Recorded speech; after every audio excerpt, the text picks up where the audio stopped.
안녕하십니까. 저는 박스크리스티 코리아 공동 대표를 맡고 있는 박은미 헬레나라고 합니다. 안녕하십니까.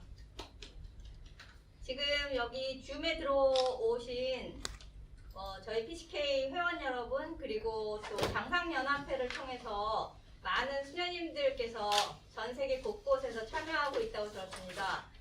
비록 코로나 위기 상황이어서 이렇게 우리가 대면으로 만나지 못해도 또 전 세계 곳곳에 계신 분들을 생각하면 이렇게 비대면 장치가 있다는 게 얼마나 고마운지 모르겠다라는 생각도 듭니다. 오늘은 내년 1월 1일이 세계 평화의 날이잖아요. 그래서 한 55년 전부터 교황님께서 세계 평화의 날을 기념하는 메시지를 내고 계신데요.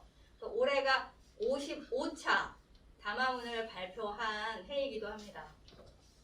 55년이나 평화 메시지가 전 세계에 반포가 되었는데, 사실은 저희가 이 평화 메시지에 관심을 얼마나 가졌는지 좀 반성해 보게도 되는 것 같아요.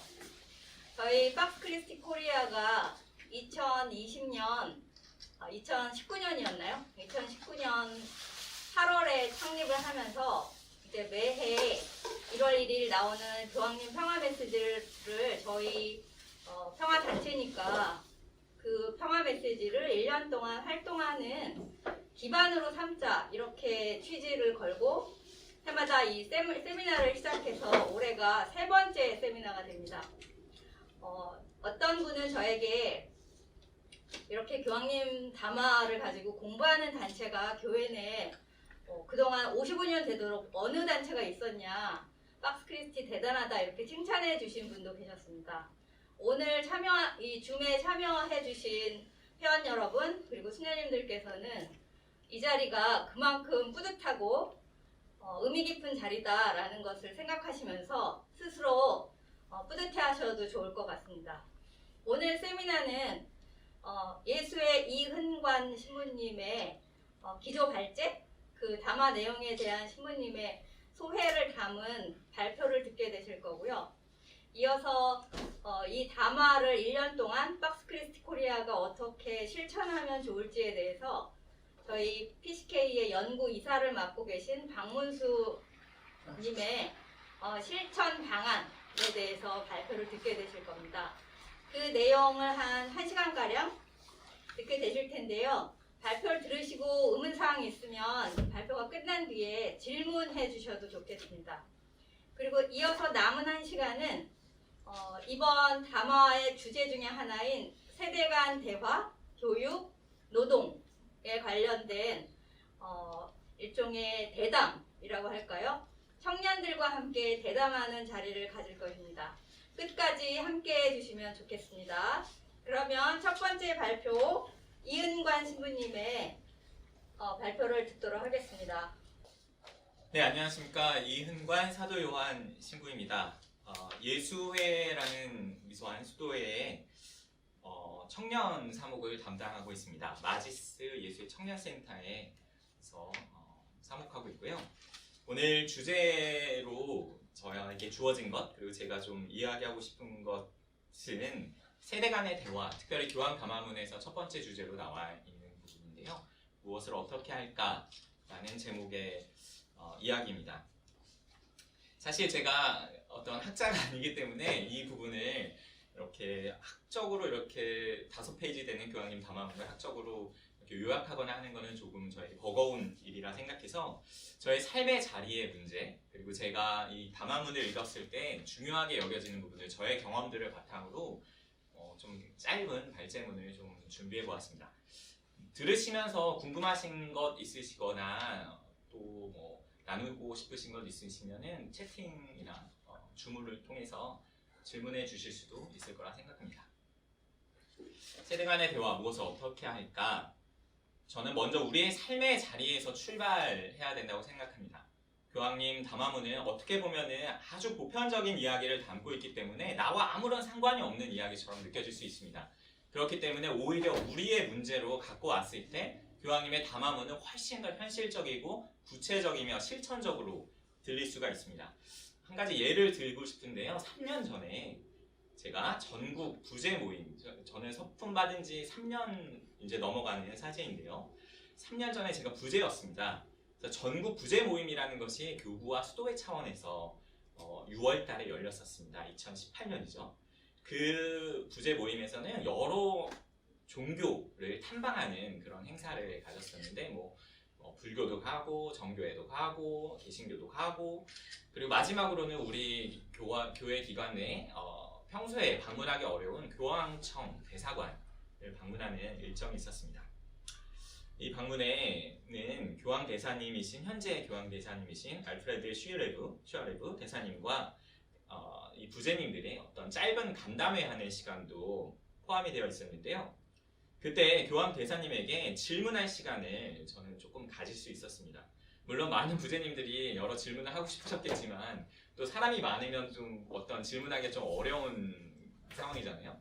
저는 조금 궁금한 점이 있어서 왜냐하면 교황 대사님이 교황님이 방문하신 뒤에 파견되셨기 때문에 교황님으로부터 특별한 어떤 미션을 받고 한국에 오셨을 거라는 생각을 좀 저는 가지고 있었습니다. 왜냐하면 제가 2014년에 교황님을 그 서강대학교 사제관 공동체에서 개별적으로 만날 수 있는 기회가 있었는데 교황님이 한국 사회에 아주 많은 관심을 갖고 계셨고 그 당시에 한국의 고통에 특별히 큰 관심을 갖고 계셨던 걸로 제가 기억하고 교황님이 예수회원들에게 특별히 하신 말씀은 이사야서 40장에 나오는 위로하라는 그 이야기를 좀 하셨던 게 기억이 나서 한국 사회를 고통과 연결지어서 그때 이해하고 계시다는 생각이 들었습니다.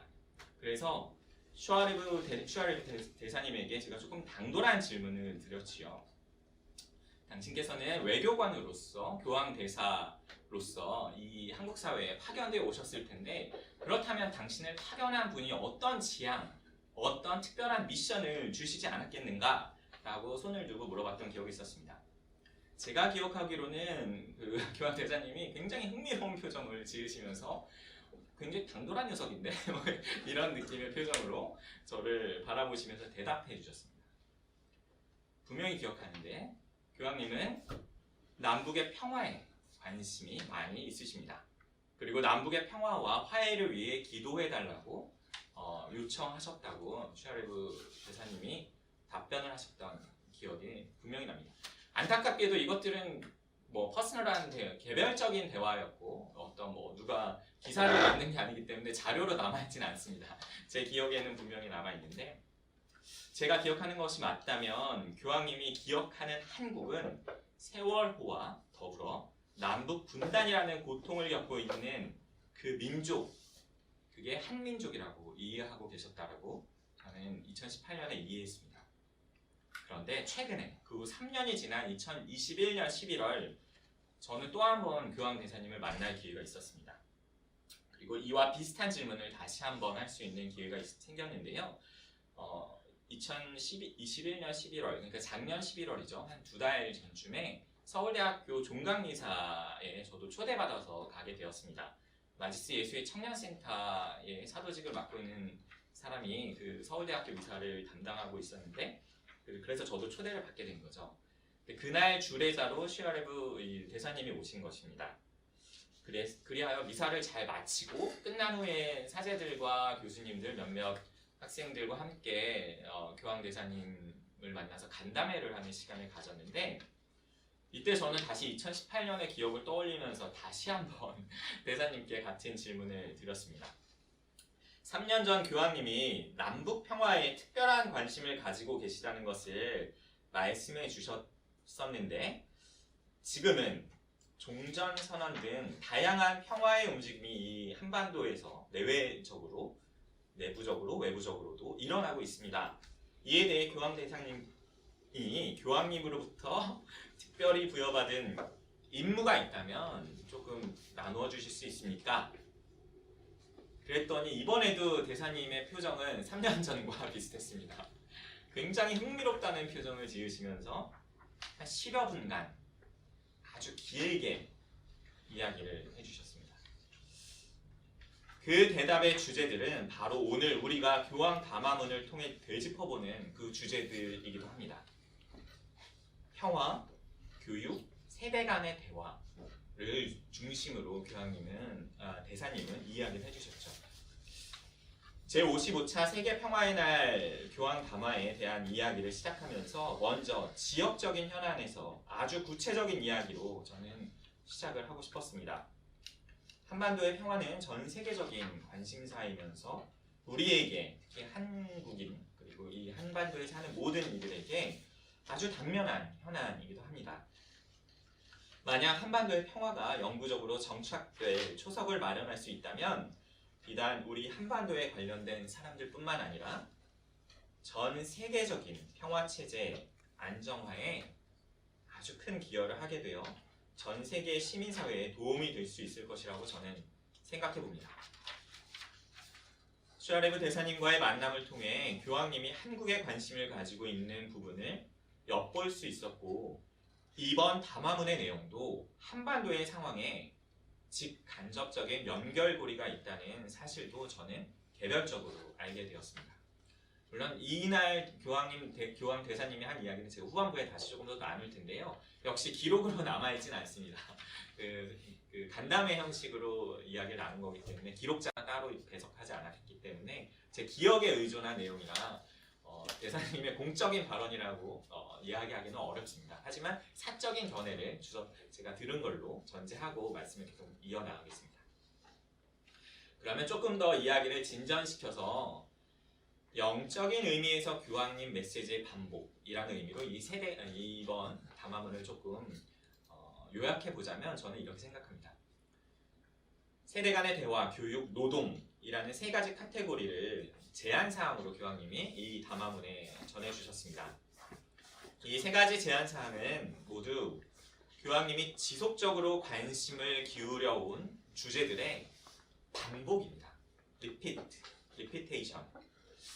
이 반복이라는 의미는 이 반복은 강조라는 의미에서 되새길 필요가 있다는 뜻입니다.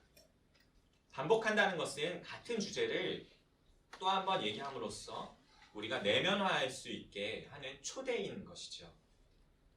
그 의미에서 이 초대를 받은 이들은 이 세 가지 주제를 깊이 있게 다룰 수 있게 될 수 있습니다. 물리적, 사회적, 정치적인 견해를 넘어서 더 큰 영적 의미로 이 담화문을 듣는 사람들을 초대하는 것이죠. 먼저 세대 간의 대화를 주제로 좀 이야기를 나눠봅시다. 세대 간의 대화에 대한 시도로 교황님께서는 이미 어른들의 지혜, 교황님의 저서이기도 한 저서의 제목이기도 한 세월의 지혜와 같은 의미를 포함하고 있습니다. 아마 번역으로는 어른들의 지혜, 노인들의 지혜로 이렇게 하셨지만 실제로 이제 출간된 책은 세월의 지혜라는 이름으로 좀 쓰이고 있습니다. 이 어른들의 지혜를 존중하고 경청하도록 먼저 초대합니다. 이 부분은 현대 2022년을 살아가는 한국 사회에서는 조금 오해를 살 수 있기도 한데요. 소위 한국 사회에 라떼는 말이야를 떠올리게 하거나 또는 조금 적절한 표현은 아닐 수 있지만 꼰대라는 언어가 있죠. 권위주의적인 기성세대를 지칭하는 표현이라 했을 때 이 꼰대의 가치를 받아들이라는 말처럼 들릴 수 있기 때문입니다. 그러나 교황님이 초대하는 세대 간의 대화는 매우 상호적이라는 측면에서 이 두 가지 범주를 벗어납니다. 이 담화문에서도 읽어보시면 아시겠지만 일방적인 이야기의 전달이 아닌 서로의 말을 경청, 공유, 동의, 함께 걷기 등의 표현이 사용되고 있습니다. 이런 것을 보면 일방적인 전달이 아닌 세대 간의 상호 보완적인 점을 강조하고 계신 것이라 볼 수 있는 것이죠. 이미지로 표현하자면, 상징으로 표현하자면 어른들과 젊은이들이 어깨동무를 하고 있거나 서로가 손바닥으로 이렇게 마주하고 있는 그리고 그렇게 기대고 있는 그런 그림을 그리는 것이 교황님의 이야기에 가깝다고 저는 그림을 그려봅니다. 그러나 우선순위가 있습니다. 교황님은 어른 세대가 가지고 있는 선 경험, 달리 이야기하면 아직 경험하지 않은 이들을 위한 삶의 지혜, 이것은 기술적인 노하우를 포함합니다. 삶의 지혜를 가지고 있는 사람들의 이야기가 잘 보존되고 전달될 장이 필요하다는 이야기를 하고 계시는 것이죠. 그렇습니다. 사실 이것은 모든 인간의 보편적인 삶의 양태에 근거를 둔 아주 정당한 주장이라고 보입니다. 예를 들면 부모가 없는 어린아이는 성장할 수가 없습니다. 살아날 수도 없죠. 선생님이 없는 학생은 배울 수가 없고 부모나 선생님이 없는 인간은 사회화될 수도 없습니다. 달리 얘기하면 선대의 업적과 경험이 없이 후대의 현재와 미래는 존재하기 어려운 것이죠. 그러나 어른의 경험이 나뉠 장애는 젊은이들이 역시 없다면 어른의 경험이 나뉠 장애 또한 젊은이들이 만약에 없다면 이 역시 바람직하지 않습니다. 우선순위로는 나눌 장이 필요하지만 그 나눌 장에는 젊은이들이 함께 있어야 한다는 것입니다. 젊은이들은 다시 처음부터 모든 것을 새로 시작할 수는 없기 때문에 기존의 체제에서 받았던 것을 함께 가꾸어 나가거나 새롭게 더 발전시켜 나갈 수 있는 그런 가능성이 있습니다. 그렇다면 이 어른들의 지혜가 나뉘는 장이 젊은이들에게 어떻게 다가가야 하는가? 제가 제안할 수 있는 얘기는 하나밖에 없습니다. 매력적이어야 합니다. 어른들의 지혜가 젊은이들에게 나뉘는 그 장이 그것이 학교가 되었든 그것이 어떤 세미나 장이 되었든 미디어의 장이 되었든 매력적이어야 합니다. 어른들의 경험과 지혜가 더욱 매력적으로 여겨지도록 하는 것이 교황님 담화문에 나오는 어른들의 지혜를 잘 나눌 장을 마련하는 것이라고 저는 생각합니다. 이 부분은 결론에서 다시 한번 제가 구현하고 강조하도록 하겠습니다. 수도 공동체의 일원으로서 또한 저는 세대 간의 갈등을 개별적으로 매일같이 만나고 있습니다. 또한 이 숙제를 긍정적으로 풀어내는 연습을 할 수 있는 아주 좋은 기회를 얻었다고 생각합니다. 최근에는 이 수도 생활의 재발견이라 할 만큼 이 부분, 종교적인 언어로는 위안이자 은총입니다. 생각해보면 현대사회 2022년 현재 한국 가정공동체에서 어른 세대들과 젊은 세대를 동시에 만나는 것은 더 이상 당연하지 않습니다. 완전히 분리되어 있죠. 어른 세대가 사는 집이 따로 있고 젊은 세대가 사는 집이 또 따로 있습니다. 반면 수도 공동체에서는 상대적으로 젊은 세대와 어른 세대가 공존하는 모습을 상대적으로 더 자주 찾아볼 수 있습니다. 이 세대가 같은 공간에 마주할 때야 비로소 대화가 시작됩니다. 그리고 그 대화의 방식을 어떻게 이끌어갈 것인가 하는 문제는 양쪽 모두에게 달려 있겠지만 그리스도교의 기본 정신을 생각하면 상대적으로 이 문제는 어렵지 않게 이끌어갈 수 있습니다. 그 기본 정신은 상대방을 내 몸처럼 사랑하는 그 마음, 그 움직임입니다. 교황님 담화문에는 이 사랑의 계명, 사랑의 정신이 다음과 같은 언어로 풀이되어 있습니다. 젊은이는 노인의 지혜와 경험이 필요합니다. 세월의 지혜, 노인은 젊은이의 지지, 애정, 창의성과 활력이 필요합니다. 뿌리가 없는데 나무가 어떻게 자라고 열매를 맺을 수 있겠습니까? 그렇게 서로에게 상호 보완할 수 있는 점들이 있다는 것을 받아들이고 사랑하는 것이 이 담화문에서 제안된 사랑의 계명이 실현되는 정신이라고 저는 생각합니다.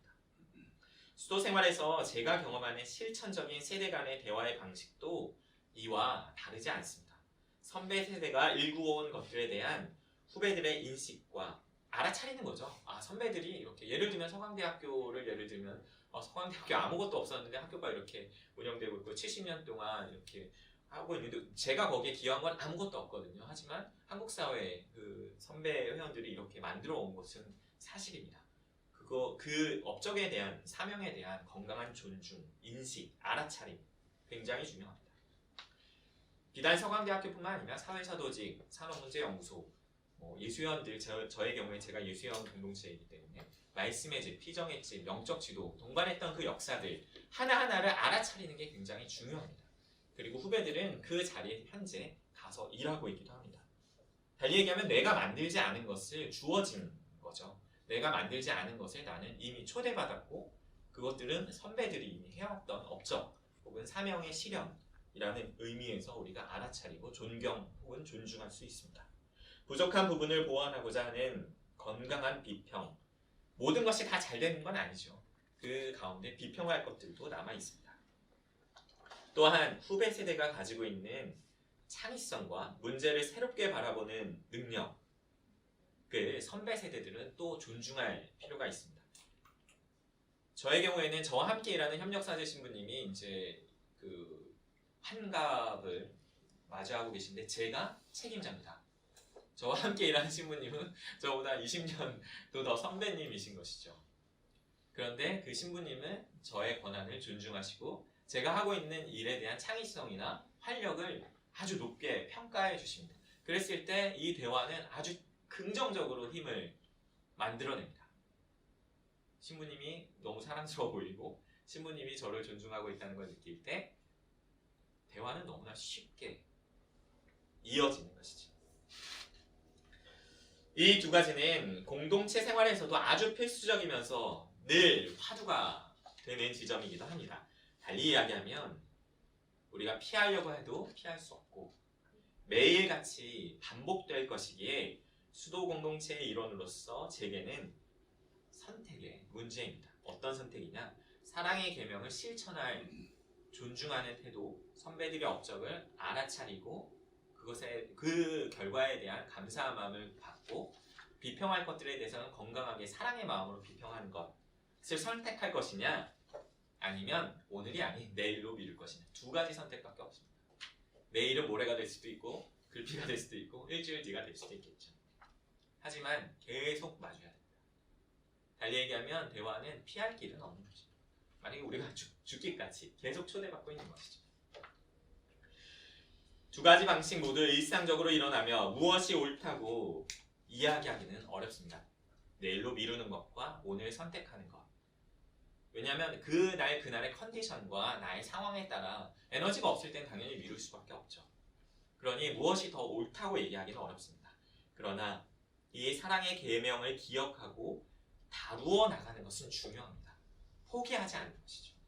더 실천적으로는 대화를 계속해서 포기하지 않고 대화를 긍정적으로 받아들이고자 하는 마음, 대화하는 사람의 마음 자세, 그것이 어른 세대이건 젊은 세대이건 그 대화하는 이의 마음 자세를 그리스도의 시선으로 새롭게 바라보는 것은 우리 그리스도인의 사명이고 교황 담화문에서도 제가 읽은 히든, 숨겨져 있는 맥락이라고 생각이 듭니다. 대화의 전제는 그리스도의 시선을 갖는 것이죠. 이제 거의 마지막 단계에 와 있는데요. 대화는 출발입니다. 제가 하고자 하는 이 세 번째 이야기는 대화가 결과가 아니라는 것입니다. 대화는 협력을 향하는 그 과정에 있을 뿐입니다. 대화는 출발이고 목표는 협력, 함께 활동함, 일함입니다. 교황 담화문에서 워크, 노동이라는 개념을 굉장히 신성하게 다루고 있습니다. 이제 그 이야기를 조금 더 다뤄보도록 하겠습니다. 너무 말이 빠르거나 하진 않은지 모르겠네요. 다들 제 목소리 잘 듣고 계신지 모르겠습니다. 좋습니다. 다시 교황 대사님을 만난 이야기로 잠깐 돌아가겠습니다. 지난 11월 교황 대사님의 이야기를 좀 더 이어가 보면 대사님은 한국 사회의 당면한 이슈를 분명히 평화로 이해하고 계셨습니다. 제가 드린 두 번째 질문, 이 2021년 11월 현재 당면한 그 한국 사회에 교황님께서 대사님에게 주신 특별한 메시지가 있습니까? 교황님은 어떻게 이 상황을 이해하고 계실까요? 교황 대사님이 좀 설명해 주실 수 있습니까?에 대한 답이었죠. 이 평화의 문제는 선택의 문제가 아닌데 한국 사회의 젊은이들과 정치 세력들과 언론들은 이 문제를 선택의 문제로 이해하고 있기에 갈등이 일어나고 있다는 취지의 말씀을 이어가셨습니다. 정치 세력과 언론과 세대, 젊은이들 포함하여 이것이 선택의 문제인 것처럼 조장하기도 하고 그런데 영향을 많이 받고 있다고 대사님이 이야기를 하신 것이죠. 그에 대해서 대사님의 분석은 거기였고 대사님의 그 메시지는 간결했습니다. 분명하고 단호하게 이야기하셨죠. 평화는 선택이 아닙니다. 평화 외에 다른 선택은 없습니다. 이 이야기를 하시면서 세대 간의 대화 이야기와 교육에 대한 부분을 특별히 언급하셨습니다. 특별히 저는 예수회원이기에 너희 예수회원들은 이라는 그 발언을 이어가셨는데 예수회원들은 특별히 대학 교육에 종사하고 있으니 대학에서 평화의 가치에 대한 수업을 열고 개설해야 하고 젊은이들에게 이 평화의 의미를 전해야 한다는 메시지를 이야기하셨습니다. 하지만 더 크게는 평화에 대한 가치를 세대 간에 더 공유하고 이야기할 장을 건강하게 마련하고 사회가 그 장에 열려 있어야 한다고 이야기하셨던 것으로 저는 기억합니다. 담론으로서의 평화가 사회를 바꿀 수는 없겠지만 우리 한국 사회가 당면한 현실은 왜곡되어 있는 측면이 있다는 것이죠. 평화를 선택의 문제로 옮겨 놓았다는 그것이 언론과 정치 세력이 분열을 조장하고 있다는 이야기를 은연중에 직접적인 표현은 아니었지만 제가 이해할 때는 분명히 그런 맥락으로 말씀을 하셨던 것으로 기억납니다. 하지만 단호하게는 평화는 선택이 아니다.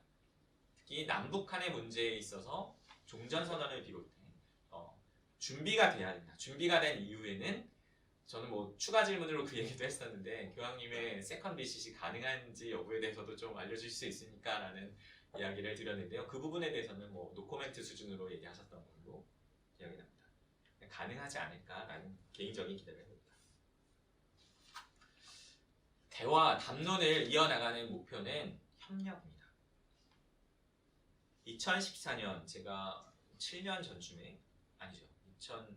정확하게는 2016년이었던 것 같습니다. 2016년 제가 태국에서 아시안 신학자인 마이클 아말라도스 신부님과 함께 한 달 동안 살면서 종교신학을 공부한 적이 있었습니다. 재밌게도 태국에 있는 절에 가서 공부를 했었는데 마이클 아말라도스 신부님은 예수회원이자 인도, 힌두이자 본인을 가톨릭 사제이자 예수회원으로 묘사하시는 분이죠. 그 신부님은 자신이 인도에서 태어났으니 힌디 정체성을 포기할 수 없다. 그렇지만 가톨릭 사제로서 난 여전히 그리스도인이고 하나님을 믿는 사람이다. 그래서 제가 신부님께 여쭤봤죠. 신부님, 그러면 신부님은 종교 간의 대화, 힌두와 힌디, 그러니까 힌두교와 뭐 불교와 이 가톨릭 교회의 대화에 아주 열려 있으시겠습니다 했더니 신부님은 자신의 대화에 관심이 크게 없다고 얘기하셨습니다. 전 깜짝 놀랐습니다. 왜 대화에 관심이 없으세요? 그 본인의 정체성을 힌두면서 가톨릭 사제라고 이야기하시는데요. 그랬더니 본인은 그 사람들이 믿는 가치를 어떻게 일하고 함께 협력하는지에 훨씬 더 관심이 있다고 얘기하시더라고요. 힌두의 신의 이름을 얘기하는 것과 가톨릭의 신의 이름을 얘기하는 것이 오히려 다른 대화로 나아가는데 장애가 될 경우도 있다라는 얘기를 하셨습니다. 그래서 본인은 대화보다는 협력이 더 본질적이고 중요하다고. 여기서 저는 신적인 노동의 의미를 조금 발견합니다. 하느님이 그렇게 일을 하시는구나. 함께 협력하는. 대화는 출발이 될 수 있을지 모르지만 그 자체로는 이루어지는 것이 별로 없을 수도 있다. 반면 대화의 공동가치에 기반을 둔 협력은 사회에 영향을 미치고 가난한 이들과 고통받는 이들의 실제적인 삶의 개선에 이바지할 수 있다는 것이 마이클 아말라도스 신부님의 기본적인 생각이었다고 저는 기억합니다. 제가 하는 이야기들은 다 개별적인 만남에서 온 것이라서 어떤 레퍼런스가 불분명한 건 좀 죄송합니다. 그런 의미에서 세대 간의 대화는 협력으로 나아가는 출발일 수 있다고 합니다. 결론을 말씀드리겠습니다. 우리가 머물고 있는 우리의 삶의 자리, 우리 지역에서 출발해야 합니다. 이번 평화의 날 담화문이 우리의 삶의 자리에 와 닿을 수 있는 방식은 우리가 당면하고 있는 현실의 문제들을 우리가 직시할 때 그리고 그때부터 이 교황 담화문이 우리에게 더 깊이 다가올 수 있습니다. 이번 교황 담화는 실천적인 제안이면서 정치인들과 평화를 위한 아주 중요한 시기를 보내고 있는 한반도에 선한 의지를 가지고 있는 모든 남녀에게 좋은 성찰 질문을 전해주고 있습니다. 세대 간의 갈등이 아닌 대화로 평화의 가치에 대한 교육의 확대를 젊은이들에게 제공하는 장을 넓혀가도록, 그리고 기업, 컴퍼니 또한 이러한 평화의 장을 실현하는 구체적인 현실의 장이 될 수 있도록 교황님이 초대하고 있는 것이죠. 이제 나머지 부분은 지역에서 실천해야 합니다. 저는 먼저 세대 간의 대화의 장이 매력적이어야 한다는 부분을 다시 한번 강조하고 싶습니다. 매력은 젊은이들의 눈과 귀를 끄는데 아주 필수적인 요소입니다. 세월의 지혜를 전달하는 것도 중요하지만 어떻게 젊은이들을 어떻게 그 장을 만드는지는 훨씬 더 중요합니다. 미디어와 젊은이들의 언어를 공부하고 그들이 소통하는 방식에 따른 채널들, 그것이 온라인이든 메타버스이든 그것을 활용하고 그 매체와 그 채널에 익숙해질 필요가 있습니다. 매력은 젊은이들의 눈과 귀의 감각적인 부분을 존중한다는 의미로 읽을 수도 있습니다. 또 다른 제안은 대화에 머물지 말자는 것입니다. 때로는 대화보다 몸을 먼저 움직이는 것, 그게 노동, 워크인 것이죠. 또는 함께 움직이고 일하는 것, 코워크, 협력이죠. 보다 실천적이며 효과적일 수 있습니다. 때로는 대화가 갈등의 시작이 되기도 하고, 하지만 가치를 가지고 함께 일을 해 나간다면 그것은 문제 해결의 출발이 되거나 새로운 시도의 문을 열어줄 것입니다. 교황님 담화에 나오는 대화는 대화에서 출발하여 노동으로 이동하는 구조로 이루어져 있습니다.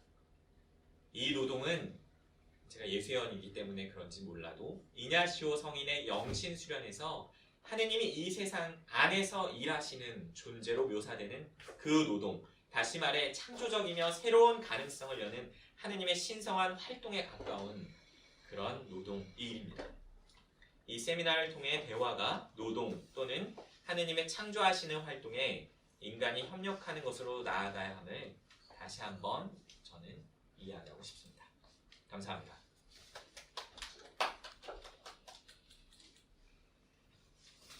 네, 부모님 잘 들었습니다. 고맙습니다. 부모님 발표에 이어서 바로 질의응답은 이따가 저희 대담하면서 한꺼번에 하기로 하고요. 바로 이어서 저희 TCK 연구이사이신 박문수 박사의 실천 방안에 대한 발표를 청해 듣겠습니다. 주제를 설명하는 것부터 해야 할 것 같습니다. 지속적인 평화 구축이라고 하는 것은 아직 평화를 얻지도 못했는데 이것을 지속한다 라고 하는 것이 좀 모순되게 들릴 수도 있겠습니다만, 그래도 현존하고 있는 이 평화를 유지하는 데 필요한 것이 세 가지가 있는데, 그 중에 하나가 세대 간 대화이고, 그다음에 노동, 뭐죠? 교육이죠? 그러면 이 세대 간의 대화라고 하는 것이 왜 지속적인 평화 구축의 조건인가 라고 하는 것을 이해하는 게 매우 중요하지요. 그럼 세대 간의 대화라고 하는 것이 왜 지속적 평화 구축의 조건이 되느냐 하면, 지금 세대 간의 갈등이 현재의 삶을 지속 가능하지 못하게 만들 가능성이 높은 형태로 모든 사회에서 진행되고 있기 때문에 이 세대 간의 대화가 지속적인 평화 구축의 중요한 조건이 된다는 것이고요. 그다음 노동의 경우는 그 청년들도 마찬가지고 노인 세대들도 마찬가지이지만, 노동시장으로부터 청년들 같은 경우는 노동시장에 진입하지 못함으로써 미래를 설계할 수 없는 그런 갑갑한 상황이 되는 것이고, 그래서 청년들이 과거 같으면 꿈을 꾸는 세대라고 했다면 지금은 청년들에게 일자리가 허용되지 않음으로써 또는 기성세대들이 일자리를 주지 않음으로써 청년들이 꿈을 꿀 수 없게 만드는 것이 지금 현재 평화를 깨트리고 있다라는 것이죠. 그래서 그들이 노동할 수 있도록 하는 조건을 만드는 것, 이것이 지속적 평화 구축을 위한 두 번째 중요한 조건이 된다는 것입니다.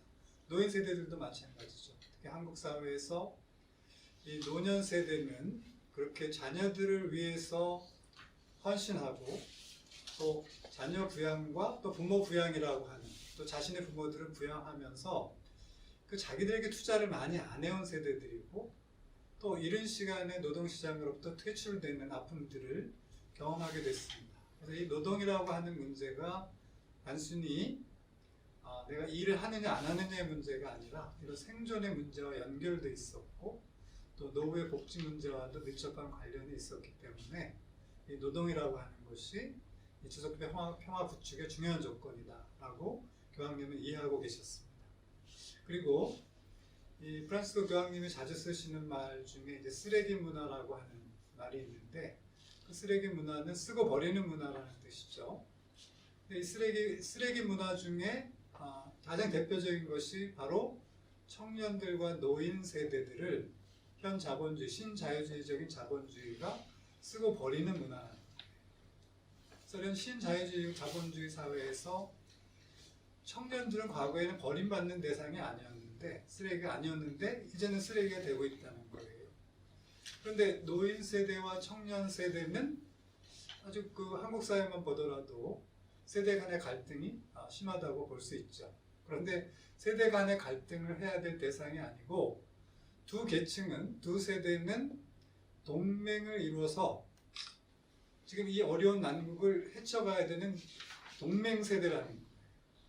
그래서 이 교황님은 이런 쓰레기 문화에서 두 세대가 동맹을 맺어서 이 현실을 타파해야 될 필요가 있다고 주장하시는 것이고, 이번 평화의 날 담화도 그런 맥락에서 세대 간의 대화를 말씀하신다고 볼 수 있습니다.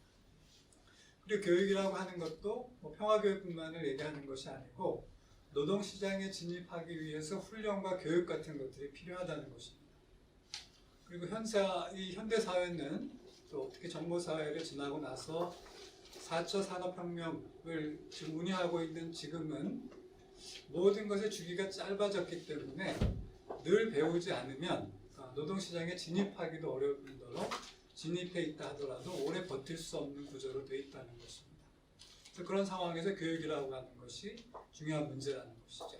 이 세 가지 키워드는 이 현 세계, 한국 사회뿐만이 아니고 온 인류 사회가 이 세 가지 문제를 해결하지 못했을 때 평화를 얻기도 어렵고 얻은 평화를 지속시키기 어렵다라고 하는 것이 교황님의 문제인식이라고 할 수 있겠습니다. 그래서 교황님의 이런 생각을 저희가 받들어서 특히 한국 PCK는 이 어떤 실천을 하면 좋을까라고 하는 것을 저희가 구상을 해보았는데, 우선 실천 방향은 저는 그 5가지로 생각을 했습니다. 첫째, 세대와 평화의 관계에 대해서 이런 국제적인 맥락과 그 한국적 맥락을 잘 연계시킬 필요가 있다. 그런 국제적인 맥락, 지금 교황님의 말씀은 보편적인 맥락인 거예요. 모든 세계의 모든 인류를 대변하는, 그렇기 때문에 구체적이지 않은 이런 이야기들을 저희가 들었기 때문에 이것을 보편적인 맥락과 한국적인 상황에서 이 세대 문제를 어떻게 볼 것인가 라고 하는 것을 연결시켜 가면서 올 한 해 활동을 전개하는 것이 필요하겠다 라고 생각하는 것이고요. 두 번에는 세대 담론의 정치학이라는 것이 있습니다. 세대라고 하는 것은 저희가 그동안 알고 있는 것처럼 그런 생물학적인 나이에 따라서 구분되는 그 세대만이 아니고, 뭐 MZ 세대라고 있잖아요. 뭐 밀레니엄하고 Z 세대가 있고, 또 저 같은 경우는 386 세대라는 이름을 들어서 지금 이제 586, 686 세대가 되고 있는데, 이런 세대라고 하는 것이 그 담론의 성격을 띠고 있다는 것입니다. 생물학적으로 나눠주는 그런 세대가 아니라 세대라고 불리는 그 이름 자체가 담론의 성격을 띠고 있다는 것인데, 미셸 푸코의 담론이라고 하는 것은 의도를 가진 말이라는 것입니다. 의도를 가진 생각이고, 그 의도는 자기 편을 만들려는 생각. 그래서 사회 안에서 또는 이런 언론의 지형이나 또는 이 권력 지형 안에서 자기가 더 큰 권한을 갖게 되고 또는 헤게모니를 쥐게 만드는 그런 의도를 가진 말들을 담론이라고 하는데 이 세대도 전형적인 담론 중에 하나라는 것입니다. 특히 기업에서는 이 세대를 훨씬 더 잘게 쪼개는 경향이 있죠. 저희가 그동안 학교에서 배워왔던 세대는 그동안 30년 정도의 간격을 두고 그 세대 차이를 이야기해 왔었는데 어느 순간부터는 이게 10년 단위로 쪼개지고 또 5년 단위로 쪼개지고 3년 단위로 쪼개지는 것을 볼 수 있는데 이거는 자본의 의도가 작용하고 있다는 거예요. 그러니까 세대라고 하는 것을 누가 규정하고 또 그 MZ세대라고 하거나 Y세대, Z세대라고 얘기를 할 때 그 세대라고 하는 규정을 하는 주체가 누구인가? 그리고 그렇게 규정을 할 때 그 의도는 무엇인가? 라고 하는 것을 정확하게 이해하지 않으면 저는 이 세대 안에 이 세대론을 얘기를 할 때 세대론이 담고 있는 이야기를 정확하게 이해할 수 없습니다. 현대사회에서는. 특히 우리나라도 마찬가지죠. 그래서 이 세대가 잘게 쪼개지는 것도 문제인 것이고 그래서 그 문제가 무엇인지를 정확하게 간파하는 것이 필요한 것이고 그리고 세대가 절대적인 것이냐라고 하는 것도 생각해 볼 필요가 있습니다. 사실 요즘 한국 사회에서 벌어지는 것을 보면 세대 간의 갈등도 문제지만 세대 안에서 젠더 간의 갈등 이것도 크죠. 오히려 어떻게 보면 지금 한국 사회는 세대 간의 갈등보다는 세대 내 갈등이 그에 못지않게 또는 오히려 크다고 볼 수 있는 그런 상황에 놓여 있지 않나 싶습니다. 그래서 세대 간의 갈등 못지않게 세대 내 갈등도 중요하다. 그리고 세대 내 갈등이 젠더 갈등뿐만이 아니고 뭐 같은 성 안에서도 계층에 따라서 또 관심사에 따라서 큰 차이를 보이고 있기 때문에 어떤 경우는 세대 간의 차이보다는 세대 안에서 갈등이 더 크거나 차이가 더 크게 드러나는 것을 확인할 수 있습니다. 그래서 이런 것을 다 밝혀봐야 된다는 거예요. 그래서 이것이 세대 담론의 정치학이라고 하는 것이고 세대 게임이라고 하는 것은 노년 세대와 청년 세대 또는 노년 세대와 청년 세대가 제로섬 게임을 하는 거예요. 누가 더 가지면 덜 갖는 구조죠. 그러니까 노년 세대가 많이 가져가면 청년 세대가 가질 수 없는 거. 예를 들면 65세, 만 65세가 되면 지하철 요금을 내지 않는 거. 그걸 같은 경우 젊은 세대들이 문제 삼을 수가 있는데 사실 그런 경우도 세대 게임의 논리를 보지 않을 수 있는 측면들이 많이 있거든요. 그런데 이거 마치 세대 게임의 논리로 몰아간다는 것이죠. 그래서 이런 세대 담론과 세대 게임의 논리를 넘어서 정확하게 그 세대가 이야기하고자 하는 것이 무엇인지 이것을 그런 이해의 바탕을 두고 이거를 평화 문제와 연결시켜 봐야 되는 게 아닌가 싶습니다. 그리고 세대 문제는 구조적인 문제다. 구조적인 문제를 보고 이거는 이렇게 대화 정도로 풀 수 있는 문제가 아니고 정치적으로 해결할 수 있는 그런 방안들을 찾아야 하고 또 그렇게 지원해야 된다고 생각을 합니다. 그래서 세대 담론과 무관하게 존재해온 이런 계급 문제로서의 청년 문제 해결 이런 것을 지원하고 또 청년들이 그런 것을 할 때 옹호하는 것이 우리 교회 또는 우리 PK에서 할 일이 아닌가 싶습니다. 그래서 저희는 이런 큰 네 가지 기조에 기초해서 네 가지 활동을 하려고 합니다. 첫째는 온라인 포럼을 또는 이제 웨비나를 그 세대와 평화라는 주제로 3차례 정도 할 생각입니다. 3월, 4월, 5월 각각 1회씩 오늘과 같은 방식으로 줌으로 진행하려고 하는데 3월에는 이 한국에서 세대 담론이 어떻게 구성되어 있는지 하고 한국 사회에서 세대 담론의 정치학이 어떻게 전개되고 있는지 하는 것을 파악하는 그래서 그 내용들을 먼저 이해한 바탕에서 세대 담론을 이어가기 위해서 3월에 다룰 예정이고 4월에는 이 세대 논의가 평화와 어떤 관계가 있는가 그리고 세대 갈등의 구조적인 원인은 무엇이고 해법이 무엇인지를 한번 제시해 보려고 합니다. 이미 이런 연구는 많이 되어 있긴 합니다만 교회 차원에서 세대와 평화를 연결시켜서 연구하거나 또 이런 것을 또 공표하는 이런 행사는 많지 않았기 때문에 저희가 조금 더 근본적인 차원에서 이 세대와 평화를 연결시켜서 이 올해 55차 교황의 날, 이 평화의 날 담화의 주제에 충실하게 맞춰볼까 합니다. 그리고 세 번째 주제는 5월에 지속적인 평화 실현을 위해서 세대 간의 대화, 즉 주제와 방법, 그 세대 간의 대화를 구체적으로 어떻게 할 것이고 어떤 주제를 가지고 할 것인가 라고 하는 것을 할 것인데, 이것도 추상적으로 가는 것이 아니고 구체적으로 해볼 생각입니다. 그래서 저희 차원에서 한국 사회 안에서 이 세대 문제가 평화 문제나 또 경제 문제 또는 계급 문제 이런 것과 연결됐을 때 발생할 수 있는 다양한 경우의 수들을 고려해서 세대 문제에 접근해 볼까 합니다. 두 번째는 TCK 평화학교인데요. 그 평화학교의 입문 과정은 이미 저희가 강사진을 40대 이하로 구성해서 운영하고 있습니다. 그래서 이것을 바꿔서 했더니 좋은 점이 많습니다. 그 젊은 세대들이 할 때 그들이 갖고 있는 시각으로 이 평화 문제를 바라보는 것을 또 기성세대들도 이해할 수 있었기 때문에 이런 방식으로 계속 연령을 점점 낮춰갈 생각이고, 심화 과정도 세대별로 고르게 구성할 예정입니다. 강사진에서 고르게 구성하고 또 강좌 내용에도 세대 간 대화가 가능한 주제들을 선정해서 프로그램을 짤 예정입니다. 세 번째는 세대 갈등 관리 프로그램을 개발해 볼 생각인데요. 이 세대 갈등이라고 하는 것이 노년 세대와 그 청년 세대 간의 갈등만 있는 것처럼 보이지만 사실은 훨씬 더 세분화되어 있습니다. 가정 안에서 보면 과거와 같이 이 20대 후반이면 독립하는 것이 아니라 30대 중반이나 후반이 돼도 독립하지 않는 자녀들과 또 노년 세대에 진입한 세대들이 같이 이렇게 있어요. 그러니까 거의 장년 세대와 노년 세대에 접어든 부모 간의 이런 세대 문제들도 그게 결코 단순하지가 않습니다. 그래서 이런 세대 갈등 관리가 단순히 청년과 노년 세대만의 문제가 아니고 이렇게 잘게 쪼개지는 세분화된 그런 갈등의 구조들을 살펴서 이 각각에서 어떻게 세대 갈등을 세대 통합 또는 세대 간의 동맹 이것이 가능할 수 있도록 할 것인지를 연구해 보려고 합니다.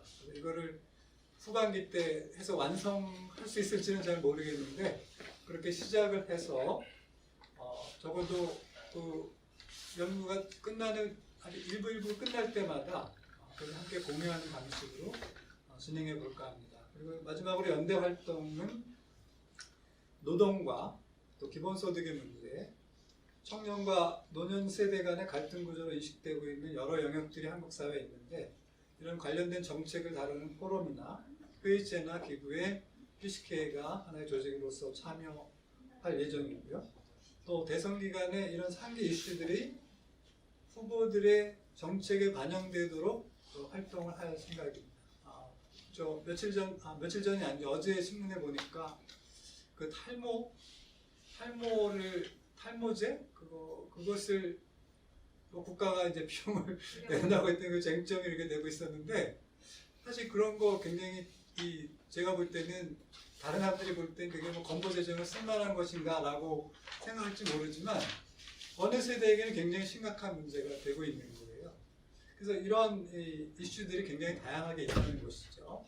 그래서 이런 이슈들을 찾아서 청년들이 자기 목소리를 내고 빨리 일자리를 찾아서 자기의 미래를 설계할 수 있는 기반을 갖추도록 하는 모든 활동을 정치적으로 뒷받침하는 일들, 또 그런 프로그램들에 저희가 옹호 활동을 통해서 함께 하겠다라고 하는 것이 올해 큰 사업 방향이라고 하겠습니다. 이상입니다. 감사합니다.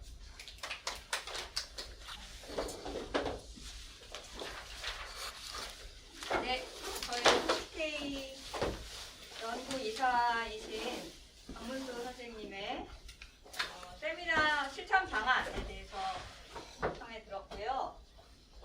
저희가 좀 대담을 좀 충분히 시간을 활용하기 위해서 바로 이어서 하려고 합니다. 잠깐 참가자들 자리 좀 정리하는 사이에 이거 테이블 좀 앉으세요. 좀 얼굴 좀 보는 게 낫지 않을까? 이제 놓으세요.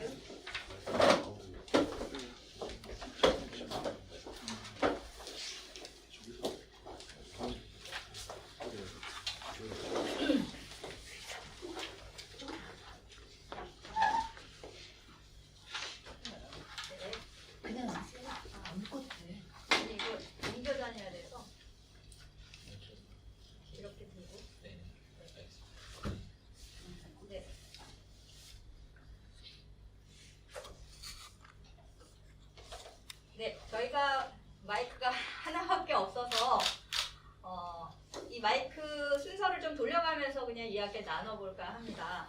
앞에 지금 이은관 신부님의 그 교황님 담화 메시지에 대한 정리라고 할까요? 신부님의 소회를 곁들인 정리 내용을 들었고 또 이어서 저희 PCK의 실천 방안을 이어서 들었습니다. 그 내용에 바탕을 두고 오늘은 신부님도 젊으시고 네. 그리고 저희 교회에서 열심히 활동하시는 청년 두 분을 초대했습니다. 이번 주제가 평화 건설의 도구인 세대 간 대화와 교육 그리고 노동이잖아요. 그래서 그 주제에 관해서 청년들의 좀 허심탄회한 이야기를 오늘 많이 들으면 좋겠다라는 생각이 듭니다. 그래서 제가 먼저 몇 가지 질문을 이렇게 드리면서 그걸 이렇게 한 분씩 돌아가면서 이야기를 들어보겠는데요. 우선 프란치스코 교황님이 그 신자유주의 자본주의 사회에서 뭐랄까 노인은 이제 경제적인 생산을 이제 그만둔 연령상 그만둔 사회이기 때문에 그 계층이고 그리고 청년들은 노동이 인간이 하는 노동을 할 수 있는 그런 기반들이 점점점 줄면서 청년들이 할 수 있는 일자리가 많이 줄어들고 있다. 그래서 노인도 청년도 좀 폐기되고 있지 않는가 하는 얘기를 여러 곳에서 반복적으로 하고 계시거든요. 모든 형제 그리고 세계 가난한 이의 날 그리고 세월의 지혜 같은 책에서 좀 공통적으로 이야기하고 계세요. 그 서로를 폐기하는 문화라는 용어를 사용하고 계신데 실제로 우리 청년들이나 신부님은 현실에서 내 일상의 삶에서 혹시 그런 부분을 느끼고 계신지 노인을 폐기하고 있거나 내가 좀 폐기당한 느낌이 들었다거나 그런 이제 실질적인 얘기를 하고 계신지 좀 그냥 허심탄회한 얘기를 해주셨으면 좋겠는데요. 우선 누군지 좀 소개하시면서 하시면 좋을 것 같아요. 오늘 처음이니까요. 네. 자, 이전수 선생님부터. 네. 알겠습니다. 예, 좋네요. 네, 저는 이전수 라파엘이고요. 의정부교구 정의평화위원회에서 위원으로 활동을 하고 있습니다. 그래서 폐기문화라고 하니까 좀 되게 어려운데요. 청년의 입장에서 생각을 했을 때에는 우리 사회에서 정말 많이 볼 수 있는 것 같아요. 특히 요즘 하도 2030 되게 많이 신경을 써주시잖아요. 특히 청년 문화, 청년에 대한 관심도 되게 높고 그런 걸 통칭해가지고 청년 담론이라고 얘기를 할 수 있을 것 같은데 이게 정치도 그렇고 사회에서도 그렇고 또 교회 안에서도 이 청년 담론이 되게 중요한 의제로 떠오르고 있다라는 저는 그런 느낌을 요즘에 좀 많이 받습니다. 그런데 한편으로는 이런 청년 담론을 너무 유행처럼 소모하고 있는 것이 아닌가라는 생각이 들고요. 그래서 워낙 특히 교회 예를 들자면 교회 안에는 이제 청년이 많이 남아있지 않기 때문에 이 청년 담론 안에서 청년들이 계속적으로 소진이 되고 결과적으로는 또 떨어져 나가게 되고 그러다 보면 결국에는 이 어떤 커뮤니티 공동체 안에서 갈등을 만들게 되는 어떤 결과를 낳는다 그렇게 생각을 합니다. 그래서 폐기문화는 교종께서 지적을 하신 것도 있지만 역시 우리나라 사회 안에서도 이런 폐기문화가 특히 청년 담론을 좀 과도하게 소모하는 방향에서 나타나고 있다. 저는 좀 그런 관찰을 했던 것 같아요. 네, 이만 말을 줄이겠습니다. 네, 좋습니다. 이어서 그냥 신부님께서. 저 마지막에 하겠습니다. 네네. 자기소개 해주시고요. 네, 안녕하세요. 저는 의정부교구 정의평화위원회에서 활동을 하고 있는 박정환 젠마입니다. 우선 먼저 이렇게 주신 질문지가 상당히 평소에 제가 쓰던 단어들과는 거리가 좀 있어서 어려움을 많이 느꼈는데요. 이 질문지에서 저는 마지막 질문에 좀 주목을 하고 얘기를 나누고 싶습니다. 여기서 그러면 한국 사회는 교황님이 말씀하신 이런 폐기 문화에서 자유로운가요? 라는 질문이 있었는데요. 우리나라 현대 사회가 흘러나온 것들을 생각을 해보면 이 폐기 문화에서는 결코 자유롭지 못하다라고 단언해서 얘기를 할 수가 있습니다. 우리나라는 현대 사회로 흘러온 것들을 쭉 생각해 보면은 갈등을 나누는 게 되게 보편화되어 있었어요. 예를 들면 근대 이전에는 노비, 머슴 이런 것들이 있는 신분격차 문화가 있었고 일본 그 군사 점령 시기에는 군사 점령에 따른 그런 격차가 있었고 그리고 전쟁으로는 우리가 분단을 겪었고 산업화 시기에는 농촌과 도시의 격차가 벌어졌었고 민주화 시기에는 빨갱이냐 아니냐라는 딱지를 붙이는 얘기들이 있었고 그 이유를 지나서 정보화 시대에는 이 정보를 받아들일 수 있는 계층과 아닌 계층의 격차가 있었고 그리고 그로 인한 정보에 대한 미디어 리터러시로 인한 사회 문제들이 많이 발생을 했었고요. 지금은 이제 IT 산업 시대로 접어들었는데 여기에서 발생하는 또 다른 정보 격차들이 계속 일어나고 이 격차들이 결국은 세대 격차를 유발할 수밖에 없어요. 왜냐하면 프란치스코 교황님이 신자유주의적인 자본주의 사회에 대한 비판을 많이 하셨는데 신자유주의의 근본 문제가 노동을 생산성의 차원에서만 집중해서 보고 있다는 데에서 문제가 시작이 된다는 거예요. 생산성이라는 거는 이 사람이 이 노동을 할 수 있느냐 없느냐로 따지기 때문에 이런 관점에서만 봤을 때 노인 계층의 경우는 노동을 하기 어려운 신체와 그런 체력적인 한계가 있기 때문에 그로 인한 생산성이 떨어진다라고 판단을 할 수가 있고 그 떨어지는 생산성을 사회에서는 사회복지 비용으로 이제 나가는데 그거를 단순히 정말 비용 취급해서 낭비하는 차원으로 생각을 하고 있고 그래서 노인들의 문제는 사회에서 받아들여지지 않고 여기저기 지금 떠밀려서 다니고 있고 좀 귀찮은 취급을 많이 받고 있어요. 그래서 이런 상황에서 젊은이들과 노인에 대한 폐기 문화 결코 자유로울 수가 없고 그리고 이런 부분들을 우리가 좀 나아지게 하려면은 우선 노동에 대한 자본주의적인 시선을 먼저 걷어들이는 데서부터 시작이 되어야 된다고 생각을 합니다. 무슨 말을 네. 아까 이야기 많이 해서 저는 뭐 새로운 걸 얘기하기는 좀 어려울 것 같은데 폐기 문화는 그 사람을 어떻게 대우하느냐의 문제라고 생각합니다. 첫 번째로 이제 제일 먼저 떠오르는 건 정규직 비정규직의 문제를 떠올릴 수 있을 것 같습니다. 사람을 그 사용자가 있고 그다음에 사용되는 사람이 있는 구조에서 더 손쉽게 쓰고 또 손쉽게 이렇게 해고할 수 있는 혹은 더 고용하지 않을 수 있는 그런 문화를 정착시켜 나간 것이 그 폐기 문화의 어떤 상징이 아닐까 싶습니다. 제가 일하고 있는 현장에서도 저도 이제 비정규직 직원이 현재 한 명 있는데 그 부분을 교회 안에서 계속 어떻게 해결할 수 있을까 그런 고민을 항상 하게 됩니다. 바꿔 나가야죠. 왜냐면 비정규직을 본인이 원해서 하는 것도 아니고 폐기 문화라는 것으로 볼 때는 내가 이렇게 2년 동안 사용되어지고 나머지 기간에 다시 불안정한 노동 시장으로 이렇게 들어가게 되는 상황으로 쫓겨나는 걸 전제하니까 그 안에서 만약에 제가 기업이라면 저는 수도에 있지만 그 직원을 고용하고 있는 입장에서는 그 2년 안에 기업이나 그 권한을 갖고 있는 주체들이 그게 정부가 됐든 공기업이 됐든 좀 고민을 많이 해야 된다고 생각해요. 사실 이 교황님 담화문에 그 내용이 나와 있어요. 그 기업이나 그 고용주 현실이 그런 것들을 바꿔나갈 수 있는 좋은 장이 될 수 있다라고 얘기하고 있습니다. 제도적인 차원에서는 정부가 그런 것들 좀 지원할 필요도 있고 폐기 문화를 바꿔가는 것은 사실 사회 공동체가 함께 움직여야 되는 거고 그러기 위해서는 다시 정치적인 그런 움직임을 또 세력화해서 또 바꿔나가는 걸 포함해야 된다고 생각합니다.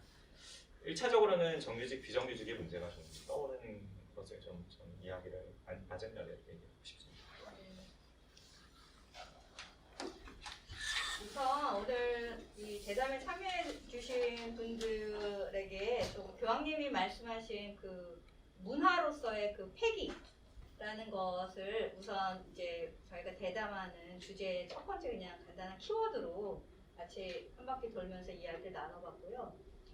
이게 이 패기 문화가 사회, 뭐 한국 사회뿐만이 아니라 전 세계 사회 곳곳에 평화를 깨는 주요 문화적인 토대가 되고 있다. 이걸 이제 굉장히 우려하시는 말씀이었잖아요. 그런 면에서 이번 담화도 그 평화 건설의 도구가 세 가지인데 첫 번째가 세대 간 대화, 두 번째 교육, 세 번째 노동 이렇게 설정을 하셨잖아요. 그래서 세대 간 대화를 가장 첫 번째 그 노인도 청년도 지금 폐기하려고 하는 문화 속에서 두 세대가 어떻게 하면 세대 간 대화를 잘 해나갈 수 있을까를 가장 중요한 주제, 첫 번째 주제로 설정을 하셨는데 그러면 한국 사회에서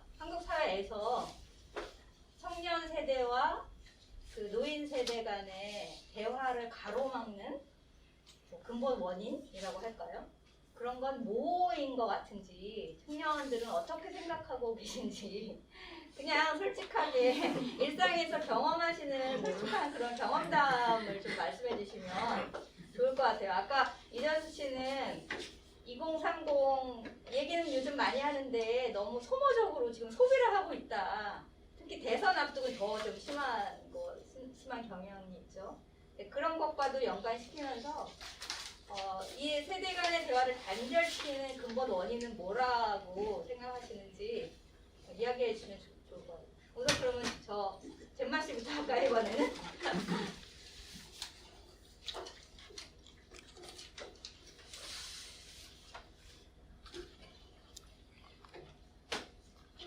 제가 앞서서도 한번 설명을 드렸지만 이 신자유주의 체제의 확대로 인한 계급 갈등이 계속 연면하게 이어져 왔다고 말씀드렸었는데요.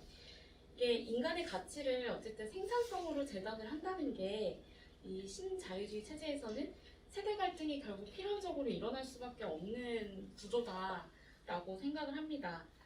그래서 지금 최근에 우리 사회에서 노인 세대와 청년 세대의 갈등 방향을 생각을 해보면 노인에 대한 혐오가 좀 많이 만연해 있어요. 뭐 예를 들어 이런 단어 많이 들어보셨을 거예요. 틀딱이라는 단어. 근데 그 틀딱의 이미지를 우리가 떠올려 보면 청년층이 노인의 어떤 점을 혐오하는지 결국은 가난이거든요. 그러니까 틀딱이라는 단어가 왜 나오냐면 1호선이나 뭐 그런 지하철에서 소리를 막 지르면서 다니는 젊은이들한테 또는 임산부에게 소리를 지르면서 막 다니는 그런 노인들을 지칭하는 단어로 어떻게 좀 정상 궤도에서 벗어나 있다고 여겨지는 존재들에 대한 그런 용어였는데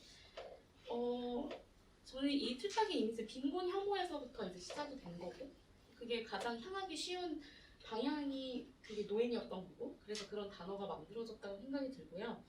그리고 또 하나는 청년층이 이제 저희가 이제 주로 보고자 하고 다가가고자 하는 청년들은 좀 주류에서 많이 벗어나 있는 가난하다고 여겨지는 빈곤층에 놓여 있는 청년들의 현실을 더 많이 보고자 하는데 그런 청년들일수록 더 이렇게 비행기 타고 다니고 여기저기 세계의 기업 간에 막 이렇게 다니면서 돈을 벌고 하는 자본가들을 직접 이렇게 일상생활에서 만날 수 있는 기회가 많이 적다는 거예요. 특히나 비정규직 또 요즘 플랫폼 노동으로 인해서 내가 회사에서 들어가지 않고 그냥 내가 사는 동네에서 일을 하고 그러다 보면은 더 그 세대 격차 그리고 동네에 따른 격차 이런 것 때문에 더 만날 수가 없거든요. 그래서 그렇기 때문에 그런 부유한 노인이라든지 내가 되고 싶은 청년들이 꿈꾸는 그런 내가 나중에 노인이 됐을 때 난 좀 부유하게 살고 싶고 그런데 그런 사람들을 볼 수도 없고 내가 마주치는 건 내가 저렇게 될까봐 두려워하는 그런 존재들의 모습을 보게 되는데 이런 혐오는 결국 내 안에 있는 두려움에서 시작이 된다라고 생각이 들거든요. 그래서 이런 두려움들을 근본적으로 사회 구조가 해결해주지 않는다면 이거는 내가 어떤 실천을 교회에서 해 나가야지 해결이 될 수 있을까? 이 계속 제자리 맴돌게 되는 질문이 될 것 같아요. 네. 그런 생각이 들었고 그래서 결국 그렇게 세대 간의 갈등이 이어지는 거는 노화에 대한 어떤 부정과 불안감 미디어에서 계속 나오는 거는 여성들을 대상으로 하는 화장품은 안티에이징이 많이 나오잖아요. 그러니까 노화를 어쨌든 두려워하는 존재로 자꾸 여겨지고 그러는 건데 그런 것도 우리는 좀 없애야 하는 방향으로 가야 되겠다라는 생각도 들었습니다. 네.